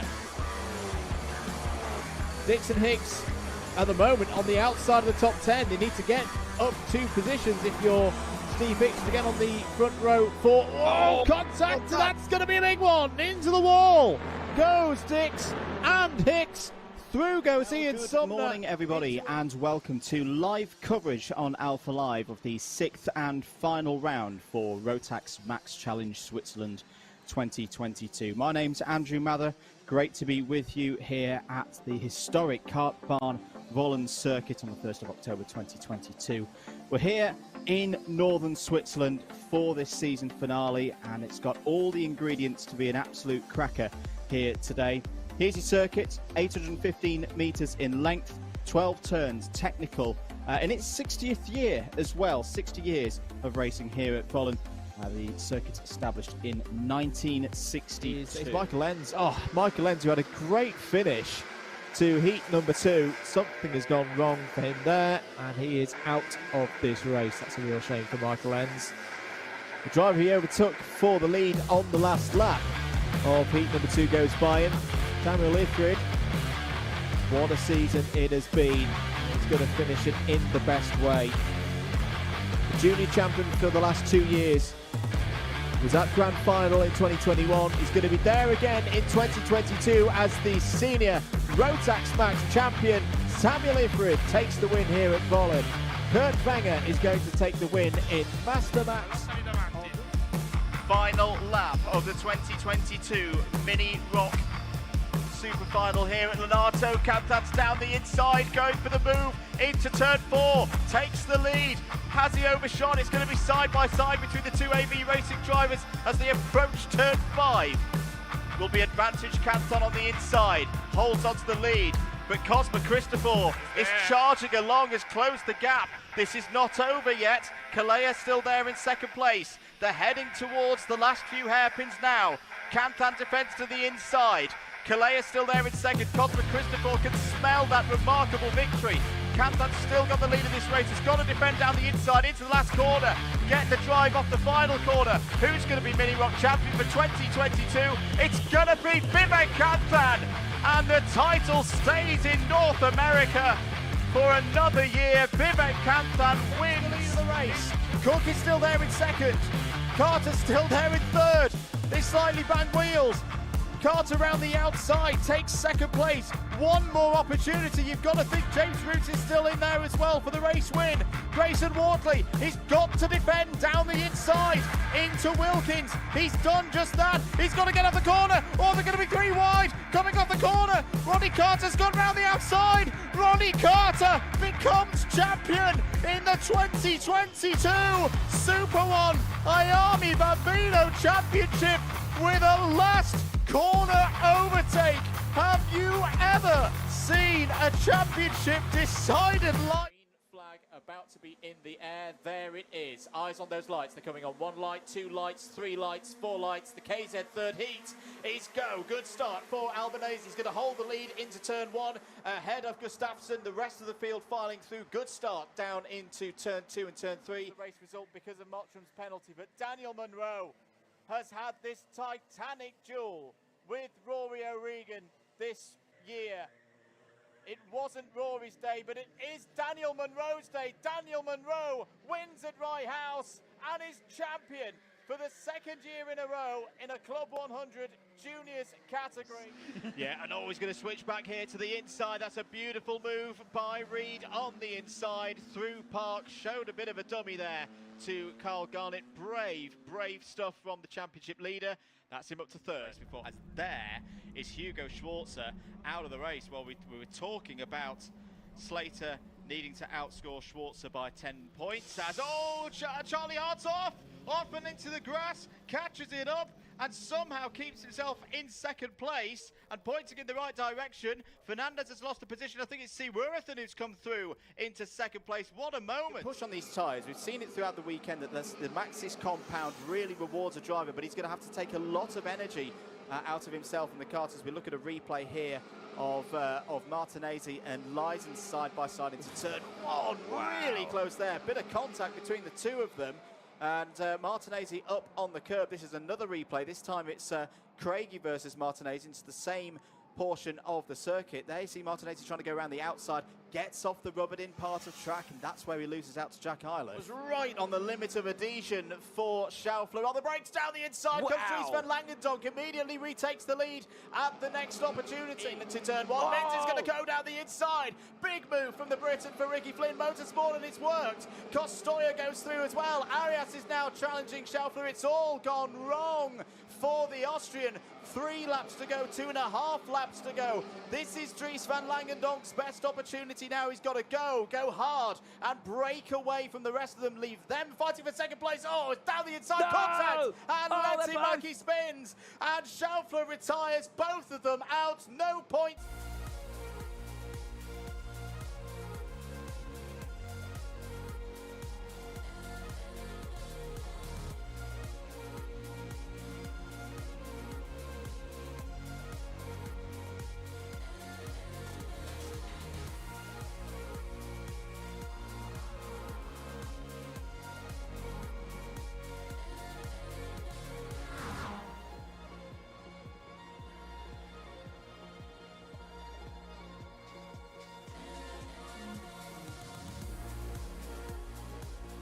Welcome back, everybody, to live coverage of round 11 of the Club 100 iRacing Championship for the 2024-2025 season, the culmination of this season that's gone all the way through the autumn, the winter, and into the early spring. We're here at Donington Park for the final round. We have had some epic racing so far this evening.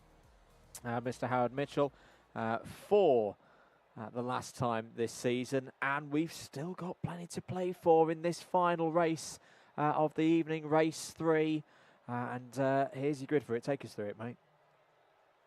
Indeed, yeah. Matt Kendall then will start this one from pole position. James de Havilland alongside him. They controlled the last race so well. What can they do off the start here? Henry Friedman and Adam Brown had some fantastic battles. They start from the second row. Then it's Sam Spinell and Ollie Davis. Steve Hicks and João Castro's having an incredible evening so far. Will Blackwell, Chambers and Tim Penny round out your top 10. Then it's Yusuf Bin Sahel and Andy Alston on row number 6. Row 7 is where we'll find Sam Sanders and Jack Eyre. David Whitehouse and James Fremont make it an all-intermediate 8th row. Mike Hart and Eric Mignon are next. Matthew Davis, Tom Holland round out the top 20. Murray Adams and Sam Dimlow on row 11. Matthew Shawnee and Simon Delamere on row 12. And then it's Matt Hale and Finley Brunton on row 13. Cameron Watson and Craig Brown on row 14. And Magnus Riddervold and Harrison Chapman rounding out that 30-car grid. Harrison Chapman, I don't think we're expecting to take to the start for one last time in 2024-25. We're away and racing here in Club 100 iRacing. Good start off the line from Matt Kendall. Henry Friedman immediately having to worry about Adam Brown behind him. Matt Kendall has the luxury of taking the conventional line as they head into Redgate. Can they keep it all clean through this first corner? We have had a few incidents towards the rear of the pack, but it looks all orderly so far as they head down through the Craner curves for the first time. Adam Brown has bested Henry Friedman though for third place in that initial exchange, so change for third place. The rest of the field staying broadly in the same order that they started on the grid. Jack Eyre battling away with Mike Hart here in the mid-pack, and Matthew Davis will be wanting to get on up the field and try and acquire some crucial points on this drop score system as he battles away there. And that is Tim Penny off to driver's right out of McLean's, so he's unfortunately straight to the back of the order. Particularly costly here in that the rest of the field has had it relatively clean. In fact, that's the cleanest start that we've had all evening. Matt Kendall still leading though, starting exactly as he will hope to go on. James de Havilland has also resumed second place, but Matt Kendall's wide out of the final chicane there. Not the most costly place you can run wide. You can see that looked like Sam Sanders running wide as well, which has given a bit of an opportunity here for Yusuf Bin Sahel to pull alongside. And look at this 3 wide into Redgate as well there, between Castro, Friedman and Blackwell Chambers. I think the issue we saw, by the way, and I wonder if he's having it again, the issues we saw for Friedman was slowdowns when we saw his car moving very slowly in race number 2. So I wonder if he's having that issue again. But here for the lead of the race is where the actual story is. James de Havilland pulling alongside Matt Kendall here as they head towards McLean's. Opportunity for Adam Brown as well here to get to buy into this one, as they're both going to hold each other up. Kendall and de Havilland, they're still side by side. Really difficult for Adam Brown to pull alongside there though, for the blind crest that leads you into Coppice, and Matt Kendall retakes that lead after, well, never quite losing it by a whole car length. There was constant overlap between them there for half a lap. Now Adam Brown pulls alongside James de Havilland. He fancies second place overall and the clubman lead, but strong on the brakes is de Havilland, and he should resume that position, and not for the first time this evening. They end the lap as they started it amongst those top 3. It goes 3 wide in the background though. That's Sam Sanders, João Castro, and that is Yusuf Bin Sahel on the outside there in the 275, and they both get by on Sam Sanders. We're looking at Andy Alston there at the back, but good exchange there for Castro. Takes himself back up into 9th place. I say back up, that is one lower than he started, but nonetheless managing to recover things lost on the opening lap. Matthew Davis up 4 positions already to 15th place, and it's a wide moment there for Friedman. That won't help with his slowdown counts if he keeps on doing that, but he manages to keep it back on, well, get it back onto the grey stuff, and stay in 6th place. Still Matt Kendall leads, but being hotly pursued much more so than he was in race number 2. So at the moment, in the Premier category, we know Matt Kendall has got the title won. James de Havilland doing more than enough than what he needs to do to secure the intermediate trophy, and just doing it the good way, if you ask me. Keeping himself at the front, fighting hard, looking to take every single point that he can get. Intermediate, at the moment, Matthew Davis is still on course for winning that title, but the gap has been closed a good degree by João Castro. So if João Castro can keep going forward, And Matthew Davis, if he was to lose positions in this one and basically get a very low score in this one, it could still go the way of Joao Castro. That's a big dive from Sam Spinell, who's recovered from his tough qualifying earlier on this evening. On the attack, beautiful move, beautiful bravery there, Howard. That's Spinell up to third. Yeah, he did it off the back of setting the fastest lap of the race as well. So he had great speed coming down that start-finish straight. Now Ollie Davis is getting stuck in as well with Adam Brown, and he's through. Adam Brown is out wide on the grass, and he's squirreling around. He's going to come back on, and he immediately is going to be passed surely by Friedman, or at least Friedman is going to pull alongside Steve Hicks, who seems to always be there or thereabouts in terms of having opportunities ahead of him. Is not able to get by, but Friedman is in the end able to get by and up into 5th place. A costly few corners for Adam Brown, but he's still very much in this hunt. Feels like most people on there are still very much still in this hunt. There is this second pack that's opening up as we join it. We've got Murray Adams and Mike Hart having a little bit of a contretemps there. But yeah, we've got 2 packs opening up now in this field. Pretty much everyone has something to fight for. At the moment, Matthew Davis with this race is putting on a tally of another. Oh, it's off there. It's Adam Brown. That's going to get very close. Never actually re-entered the surface, the racing surface. So I don't think that'll be an unsafe rejoin. But my oh my, I think it's Jack Eyre. It's another one of the Rethink Racing guys who I think had to take avoiding action there. But Adam Brown falls down the order and now finds himself in 19th place. Oh, that was heart in the mouth plenty there for Jack Eyre. What did that look like on board? That's going to be a sort of, oh, hang on, there's a car there. Oh, I don't know, Andrew. I don't know. That's an interesting one. Yeah. But also, to be fair, there was no point where Adam Brown was really in a safe place there. Yeah. So there wasn't. Yeah, it's an interesting one, but I'm not sure there's too much he could have done in some ways. But well avoided from everybody there to not have a much bigger incident. And Jack didn't actually lose. Did he even lose a position at all in that one? He's looking at P9 now, having started this race 14th, I think I'm right in saying. At the moment, that would not be enough for Jack Eyre to close in the gap to James de Havilland. James de Havilland has got a bit of a healthy 90-point gap over the rest of the field right now, so he's fine. He's doing what he needs to do. It's got a bit murky here at the circuit. Now, there was no rain forecast apart from right at the end. There was a 1% chance of precipitation. The humidity's quite high here at Donington Park, around 74%. Yes, I hope there's no rain on its way, just to throw a little bit more chaos into this last race, this last evening of the series. Matt Davis right there at the moment in 15th place. That is okay. Yes, it's not the most spectacular race night that he's ever had. Is that Finley Brunton having a big wide moment? It is. And he gets back on circuit and somehow has still got his wing mirror on board. You say he's getting murkier in the weather. I have to say the shot that we were looking at as you said that, mate, I don't want to call the driving murky, but there's a lot of drivers pushing the limits around here and in some cases exceeding them. It's the classic, it's the British Touring Car Classic, isn't it? It's race 3. Yeah. Oh, the cars go back on the trailer and back to base after this. Let's just go for it. Go for it indeed. This is Joao Castro, who I think is just going to race hard now. Oh, good save. Good save from Castro there. Got a good old tap on the rear left from Jack Eyre there. I don't think that was deliberate at all from Jack. I think it was just a proximity thing. As Murray Adams is trying to go down the inside, Castro shuts the door, and Murray Adams will lose 3 positions out of that, as there's a touch there between Jack Eyre and Mike Hart. Jack Eyre keeps it just about together, loses out to both Henry Mackenzie Friedman and David Whitehouse. So for all of us eagle-eyed people are now wearing pretty much the same livery, one with a red roll cage, one with a blue. David sends his apologies for tonight that roll cage should be green, but given it's the last round of the season, I think we'll let him off. Matthew Davis on board now. As I say, again, 15th.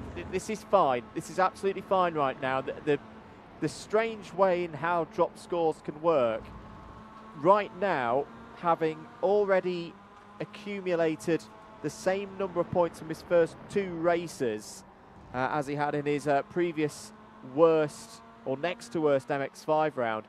this one's kind of a freebie now. He's just going to get some points on the board. So at least right now, sat there in 15th place, he's gaining points. He's not losing. If he attacks too hard, though, he does risk getting involved in this lot, and you don't want to get turned around at this stage of proceedings. Jack Ayre's going to have a go at the intermediate points leader as they head down towards turn number 1, and it is quite a healthy gap by our calculations for Matthew Davis at the moment. 12:08 on live scores to 11:41 for João Castro. João. There's not a lot of prospect for Castro to improve as well, Andrew. No. 6 seconds the gap to anyone ahead of him. So it's, well, you don't want to call it these stages, of course, but it's been a stellar effort from Castro, but it's going to take something quite extraordinary to open up that opportunity for him now, as Mike Hart has a bit of a nibble at 10th place. Andy Alston, there's a few cars. Oh, Matthew Davis involved in an incident. Matthew Davis involved. That was contact with Finley Brunton, and Finley Brunton's awful night here at Donington is over. His hopes of being intermediate champion are over. He'll still more than likely have some iRacing dollars to take home with him. Let's have a look at how that all happened. Oh, that was not the best of moments for Matthew Davis. That was one of the areas that the drivers had been told about before the start of proceedings tonight, to be very careful if running back into the circuit. I couldn't quite tell at that angle whether that was a car, in Matthew Davis's case, fully off the racing road, but if it was, that could be something that gets looked at by the race stewards. He had some of the car on track at the point of impact, but yeah, that's an interesting one for me. Just need to see it from a few more angles. It's a difficult one, and you can see the mark actually on the right hand side of that MX-5 there from the impact. Tell us too much though. I don't think there's any dispute that there was contact. Side by side in the middle of this pack between Jack Ayre and David Whitehouse. I think that David could rejoin us for some of the last rounds of this season. Great to have had him back. Hope he's been enjoying himself, driving well. Very well. He's come back into what is a very competitive field. That was Cam Watson taking an I've maybe forgotten how to brake for this corner kind of line. I think that was a deliberate dive when he realised, hang on a minute, I'm going to career into the side of David here. Let's just cut the corner and then immediately give the position back. Wow, that was a heart-in-mouth moment. Back with our leaders. Matt Kendall, at the moment, would be on course to win his second round of the season, finish the season with back-to-back round victories. And just to put into context how well Matt Kendall has driven across the course of the season, right now he is on for a 9th out of 11 podium in terms of overall scores on the night. Yes, he hasn't won the most number of rounds this year. That honour's going to go to Kieran Harrison, who sweeped the first 5, but wasn't able to attend from round 7 onwards. Yes, Sam Sanders had his run through rounds 6, 7 and 8, but you could argue really lost this championship with the non-attendance. Wasn't able to attend 3 of the first 4, and then faltered at Brands Hatch. Brands Hatch, I think, will be the round when Sam looks back at the season and go, you know what, in those wet conditions, that spin in race 2 was the one that caught Sam out and really cost him in this championship, I feel. He's still on to score decently tonight. He's up to 7th place in this race now. But Matt's always been there, and you know, I think particularly back to the period of the season where it was Kieran winning all the time. Matt was always there, 2nd or 3rd, particularly in the GT3s, accumulating points. There were rumours throughout the course of the season as well, weren't there, Howard, that Kieran Harrison might not do the full season. Matt Kendall raced as if that was the case throughout the year, and for me, is going to be a deserving champion. Oh, absolutely, absolutely. You know, and that consistency is the key, right? Absolutely. Fair play, Kieran Harrison. What fantastic drives we saw from him early on in the season. But you said the crucial bit there. You know, Kendall drove as if the rumours were true, as it were. Drove his heart out, had the consistency, you know. And since he's taken his first win,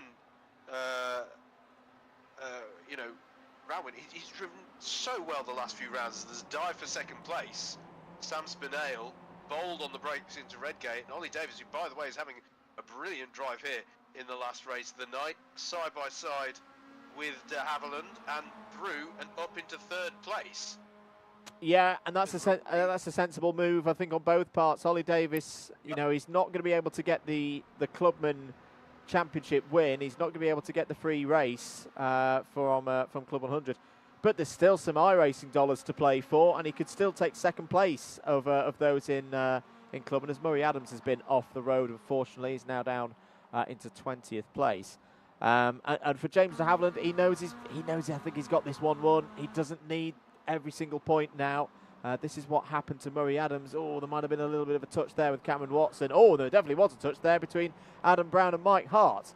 Adam Brown turned around, and I think he's now out of this race. Yeah, disappointing there for Adam Brown. He's driven really competitively this evening, but yeah, just hasn't got his way in this last race. Look at this though, really nice, neat little group of 7 here at the head of this field, frankly. As there's a look here for third place, James de Havilland. What's that you were saying about sensible moves, Andrew? Going for a move there on Ollie Davis, pulling alongside. He's got the overlap, to be absolutely fair, as they're heading down the hill. And it's Will Blackwell-Chambers who sits in the 143 ready to pick up any spoils should they come his way. Oh! But yeah, yes, de Havilland still very much using his racing driver instincts there. He's not sitting and stroking this one home at all. No, he's not, and he's going to get a little bit close and personal with Will Blackwell-Chambers next. But the thwart noise was for Ollie Davis's commitment into Old Hairpin. That was really, really brave stuff from Ollie Davis, who's looking for third in this race. Looking at the scores, where is Jack Eyre at the moment in this one? He's in 12th place.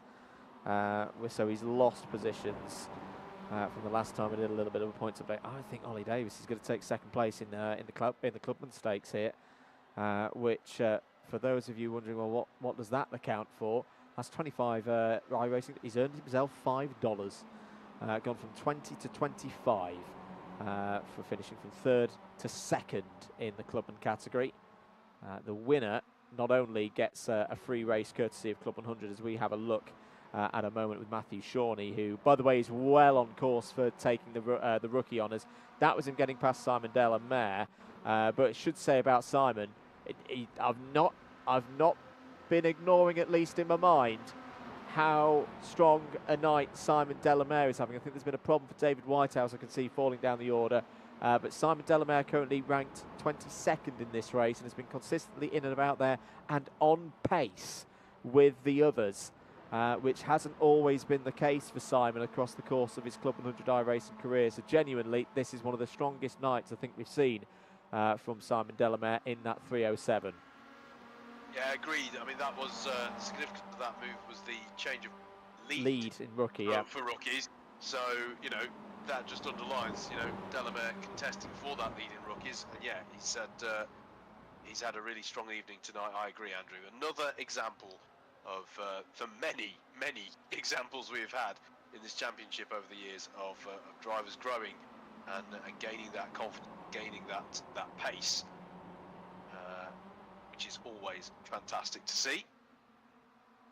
Still nice and close though amongst the top. It's spread out a little bit, but it's still fundamentally a pack of 7 cars that are 9 seconds up the road. You can see the driver tracker in the top right. They're 9 seconds up the road from Yusuf bin Sahel, who's doing a solid job at the moment, leading intermediates. It is indeed. Yusuf racing very, very nicely. Had a bit, was quick at Interlagos, but just had a few moments out there. A couple of bits of contact that lessened perhaps the return of score that he could have had. This is Joao Gabriel Castro in what will most likely be his last race as an intermediate. That's something that we will mention with 5.5 minutes of this race to go, that at the culmination of this season, there'll be a new drop of the Club 100 driver rankings. And particularly for drivers like Joao, for like Matthew Davis and for Finley Brunson, they were all new to the series. We'd not seen them in Club 100 iRacing action before.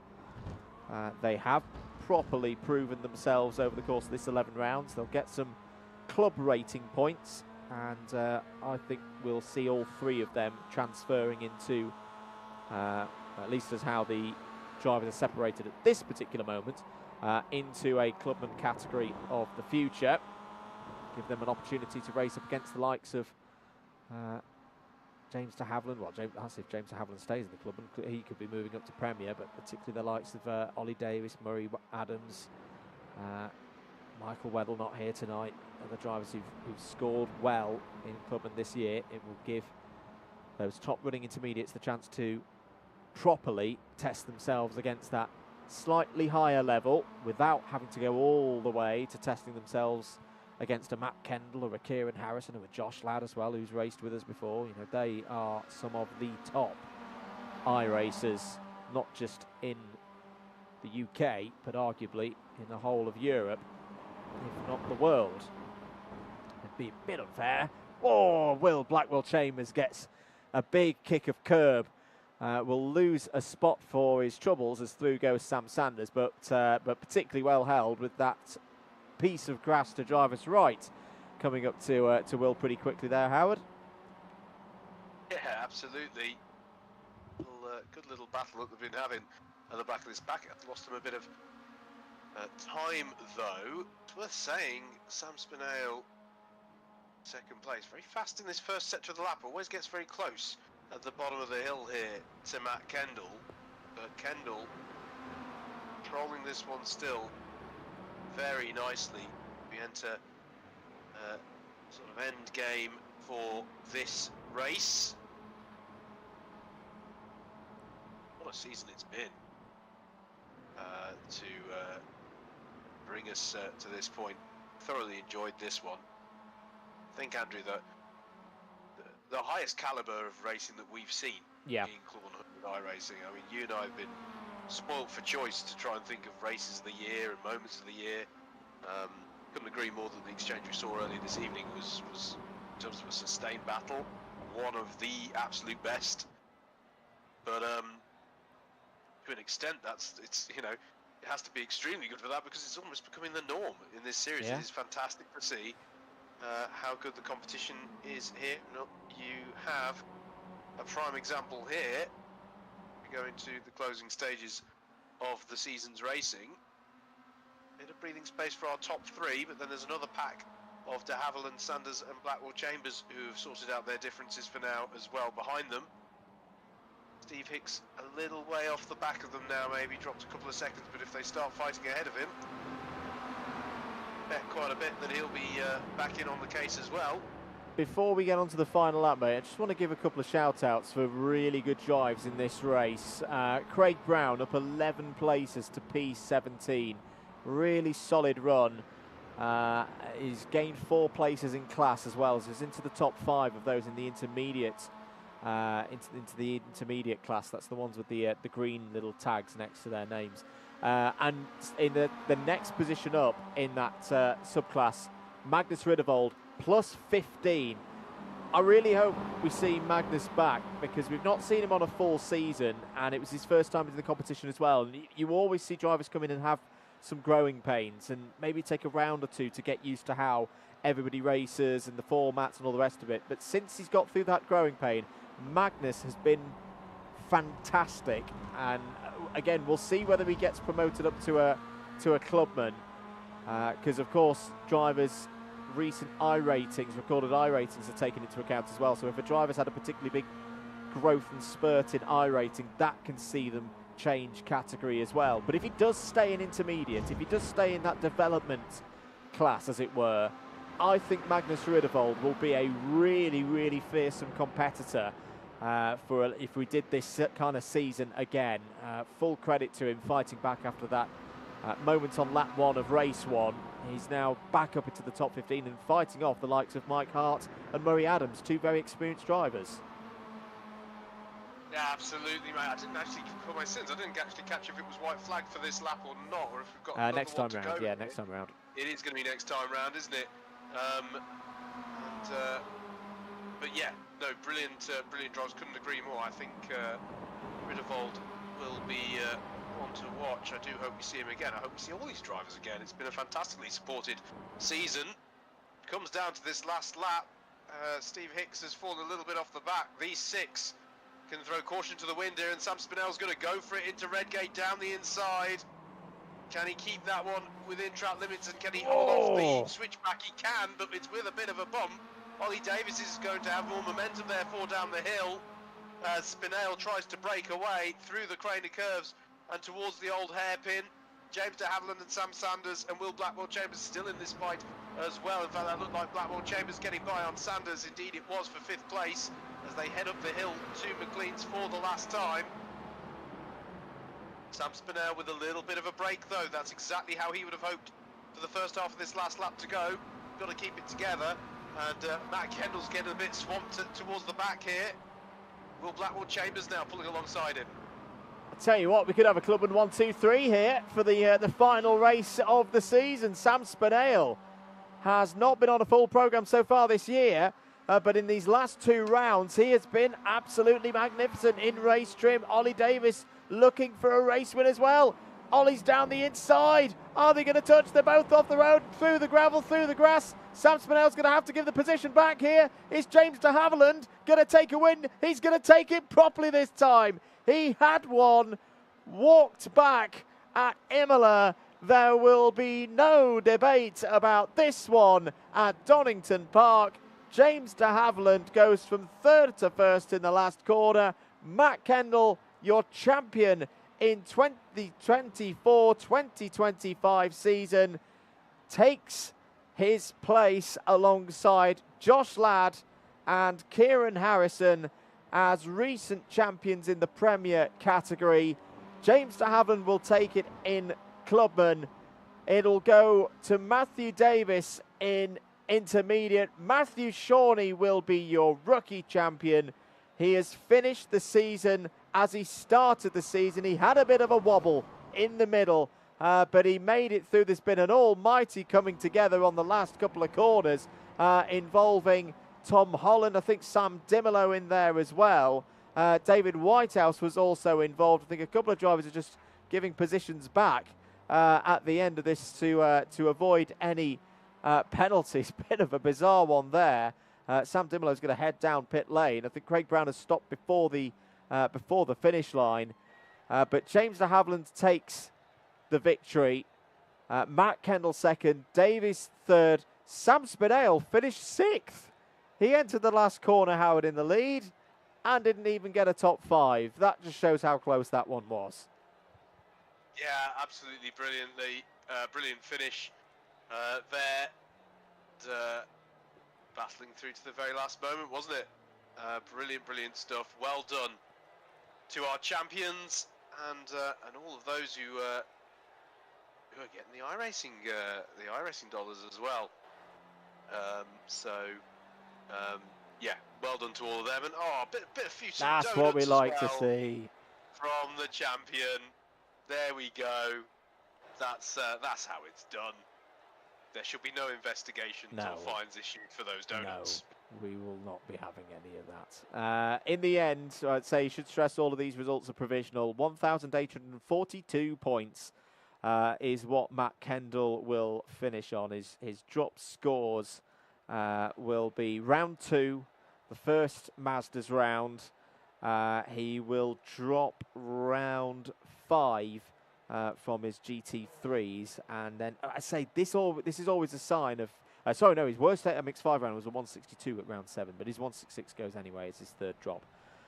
So all of his counting scores, all 8 of them, were at least 200 points out of a possible 240. That's the consistency that we're talking about to make him champion.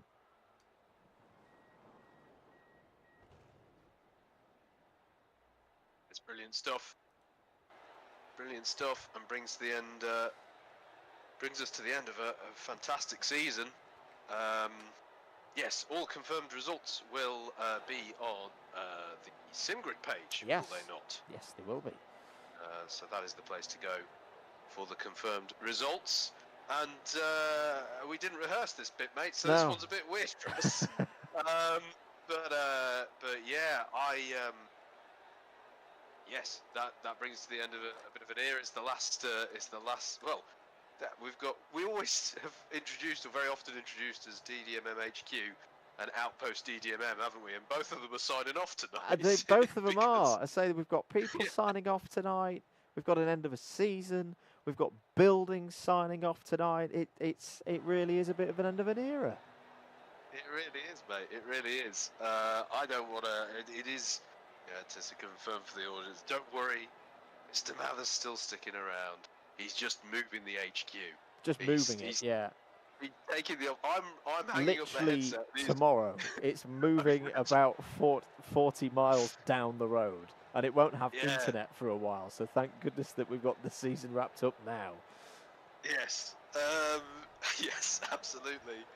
And for my part, hanging up my headset, I've already done and had my opportunity to say my farewells, and you know, you can go back and watch the stream from Buckmore Park at the end of the CLUB100 Senior Sprints Championship last year for that, and also it was lovely to see so many people at the CLUB100 Awards as well back in January. So thank you to everyone for that, and all the well wishes that I had there.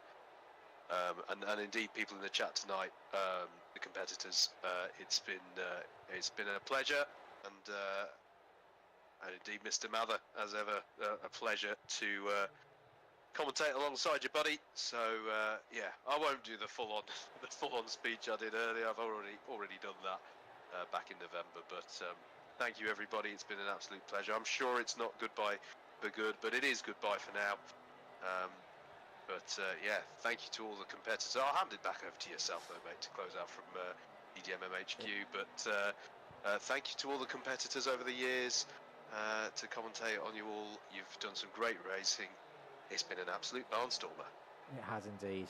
It has indeed. And for myself to you, Howard, your professionalism, your talent on the mic, but most importantly, your friendship have been a godsend to me for many, many years. Don't take this the wrong way, ladies and gentlemen. I wish there were more commentators like Howard, with his knowledge and his ability to craft a story, because that's what this is all about. It's not about us. It's about the drivers and their stories out on track. And you have done an incredible job, Howard, of telling those stories for many, many a year, and I know many of us are going to really, really miss you, and very much hope that it's goodbye for now, and that at some point down the road we get to hear your dulcet tones in a box once more. Thank you, mate. Thank you. Right, well, that is it, everybody. That is the end of 11 rounds of competition for the 2024-2025 CLUB100 iRacing Championship season. If you have enjoyed it and you've not been able to be part of it on track this year, head across to the SimGrid page. The link is in the description below. Do click and give that a follow, because we are going into planning phase now to get some stuff going for during the spring, during the summer, and hopefully another one of these championships in the future as well, because I think it's done pretty good this time with this move to the autumn-winter season.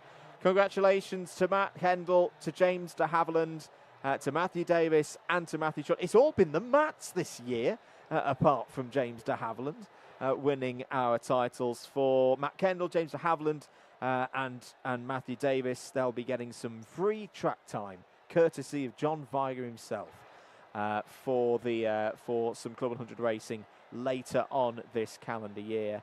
And as I say, if you do want to get on the grid for future races, do make sure that you give that Sim Grid page a follow. In terms of Club 100 commentaries, the good thing is, as we come to a close, in real life, Club 100 commentaries are not too far away. In a way, the new era starts now in terms of stuff that's covered by our good friends at Alpha Live. Neither of us individually are part of this at the moment because our calendars are clashing and other things. But our first Club 100 stream of the year with Reeve Taylor and Yusuf bin Sahel on commentary will be in 2.5 weeks' time. They'll be at Clanny Gore in the Welsh Hills in the north of Wales for the next round of the Club 100 Seniors Championship. The crew are then all staying there because 48 hours later we get the first BUKC streams of the 2025 calendar year. Reeve will be back and he'll be joined by John Ratcliffe for not 1 but 2 days of BUKC streaming. The Inters Championship gets the full-blown Alpha Live treatment for the first time ever. And the first time an Inters competition, I think, has been commentated on, I want to say, since about 2019. So definitely look forward to that. I will be there in person, but I will be on observation duties, giving y'all penalties. So there we go. I've retired from the comms box and become one of them grumpy men calling ABCs everywhere. In terms of DDMM commentaries, thank you very much, everyone, for the support the last couple of weeks.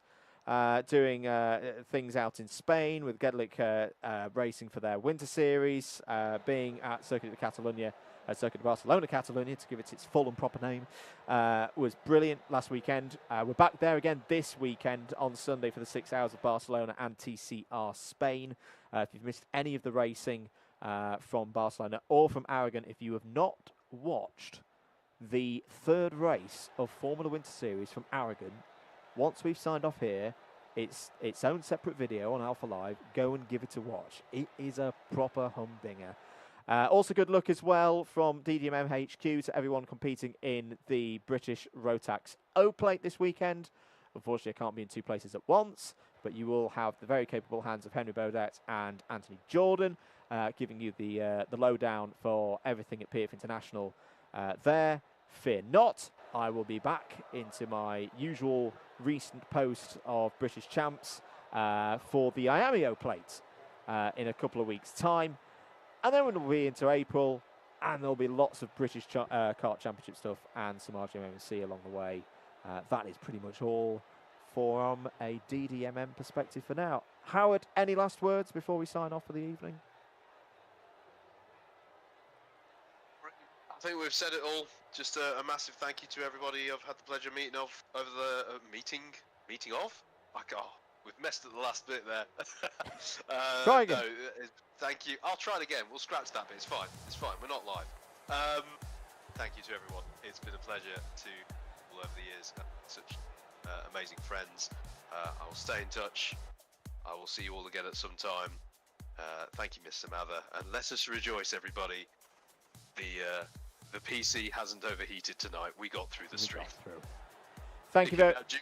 Tire from Club 100 iRACING Sports. Thank you very much, everybody. Thank you for your support. Thank you to all the drivers and the tremendous support that we had across the course of this season. For pretty much all the road races, we had at least 27 drivers on the grid for every single one. On average, I'm just going to do the calculation now. We had 32 drivers on the grid for an average round. Not bad for a little once a year, not full time sim racing admin team. Big thanks to the admin team. Big thanks to Steve Hicks, to Murray Adams, to Chris Hansen, to Matt Hale. There's quite a few changes of handovers of position at the end of this season as well. Very much looking forward for the new blood coming in and what's going to be organised and sorted and put on in the weeks, months and years to come in Club 100 iRacing's world. Big thanks as well to Sim staff for their support from the judicials. They've still got a little bit of work to do, of course, for this final round of the season. Big thanks to the team at Motorsport UK as well for their advice as they continue to grow things all esports. Thank you very much to you, the audience. Thank you for being with us, enjoying these streams. If you've not subscribed already and you've enjoyed what you've heard tonight, do click that button. But for now, we're going to sign off for this 2024-2025 Club 100 iRacing Championship. From us all here at TDMM, enjoy the rest of your evening, enjoy the rest of your week, and we will see you again very, very soon. Bye-bye.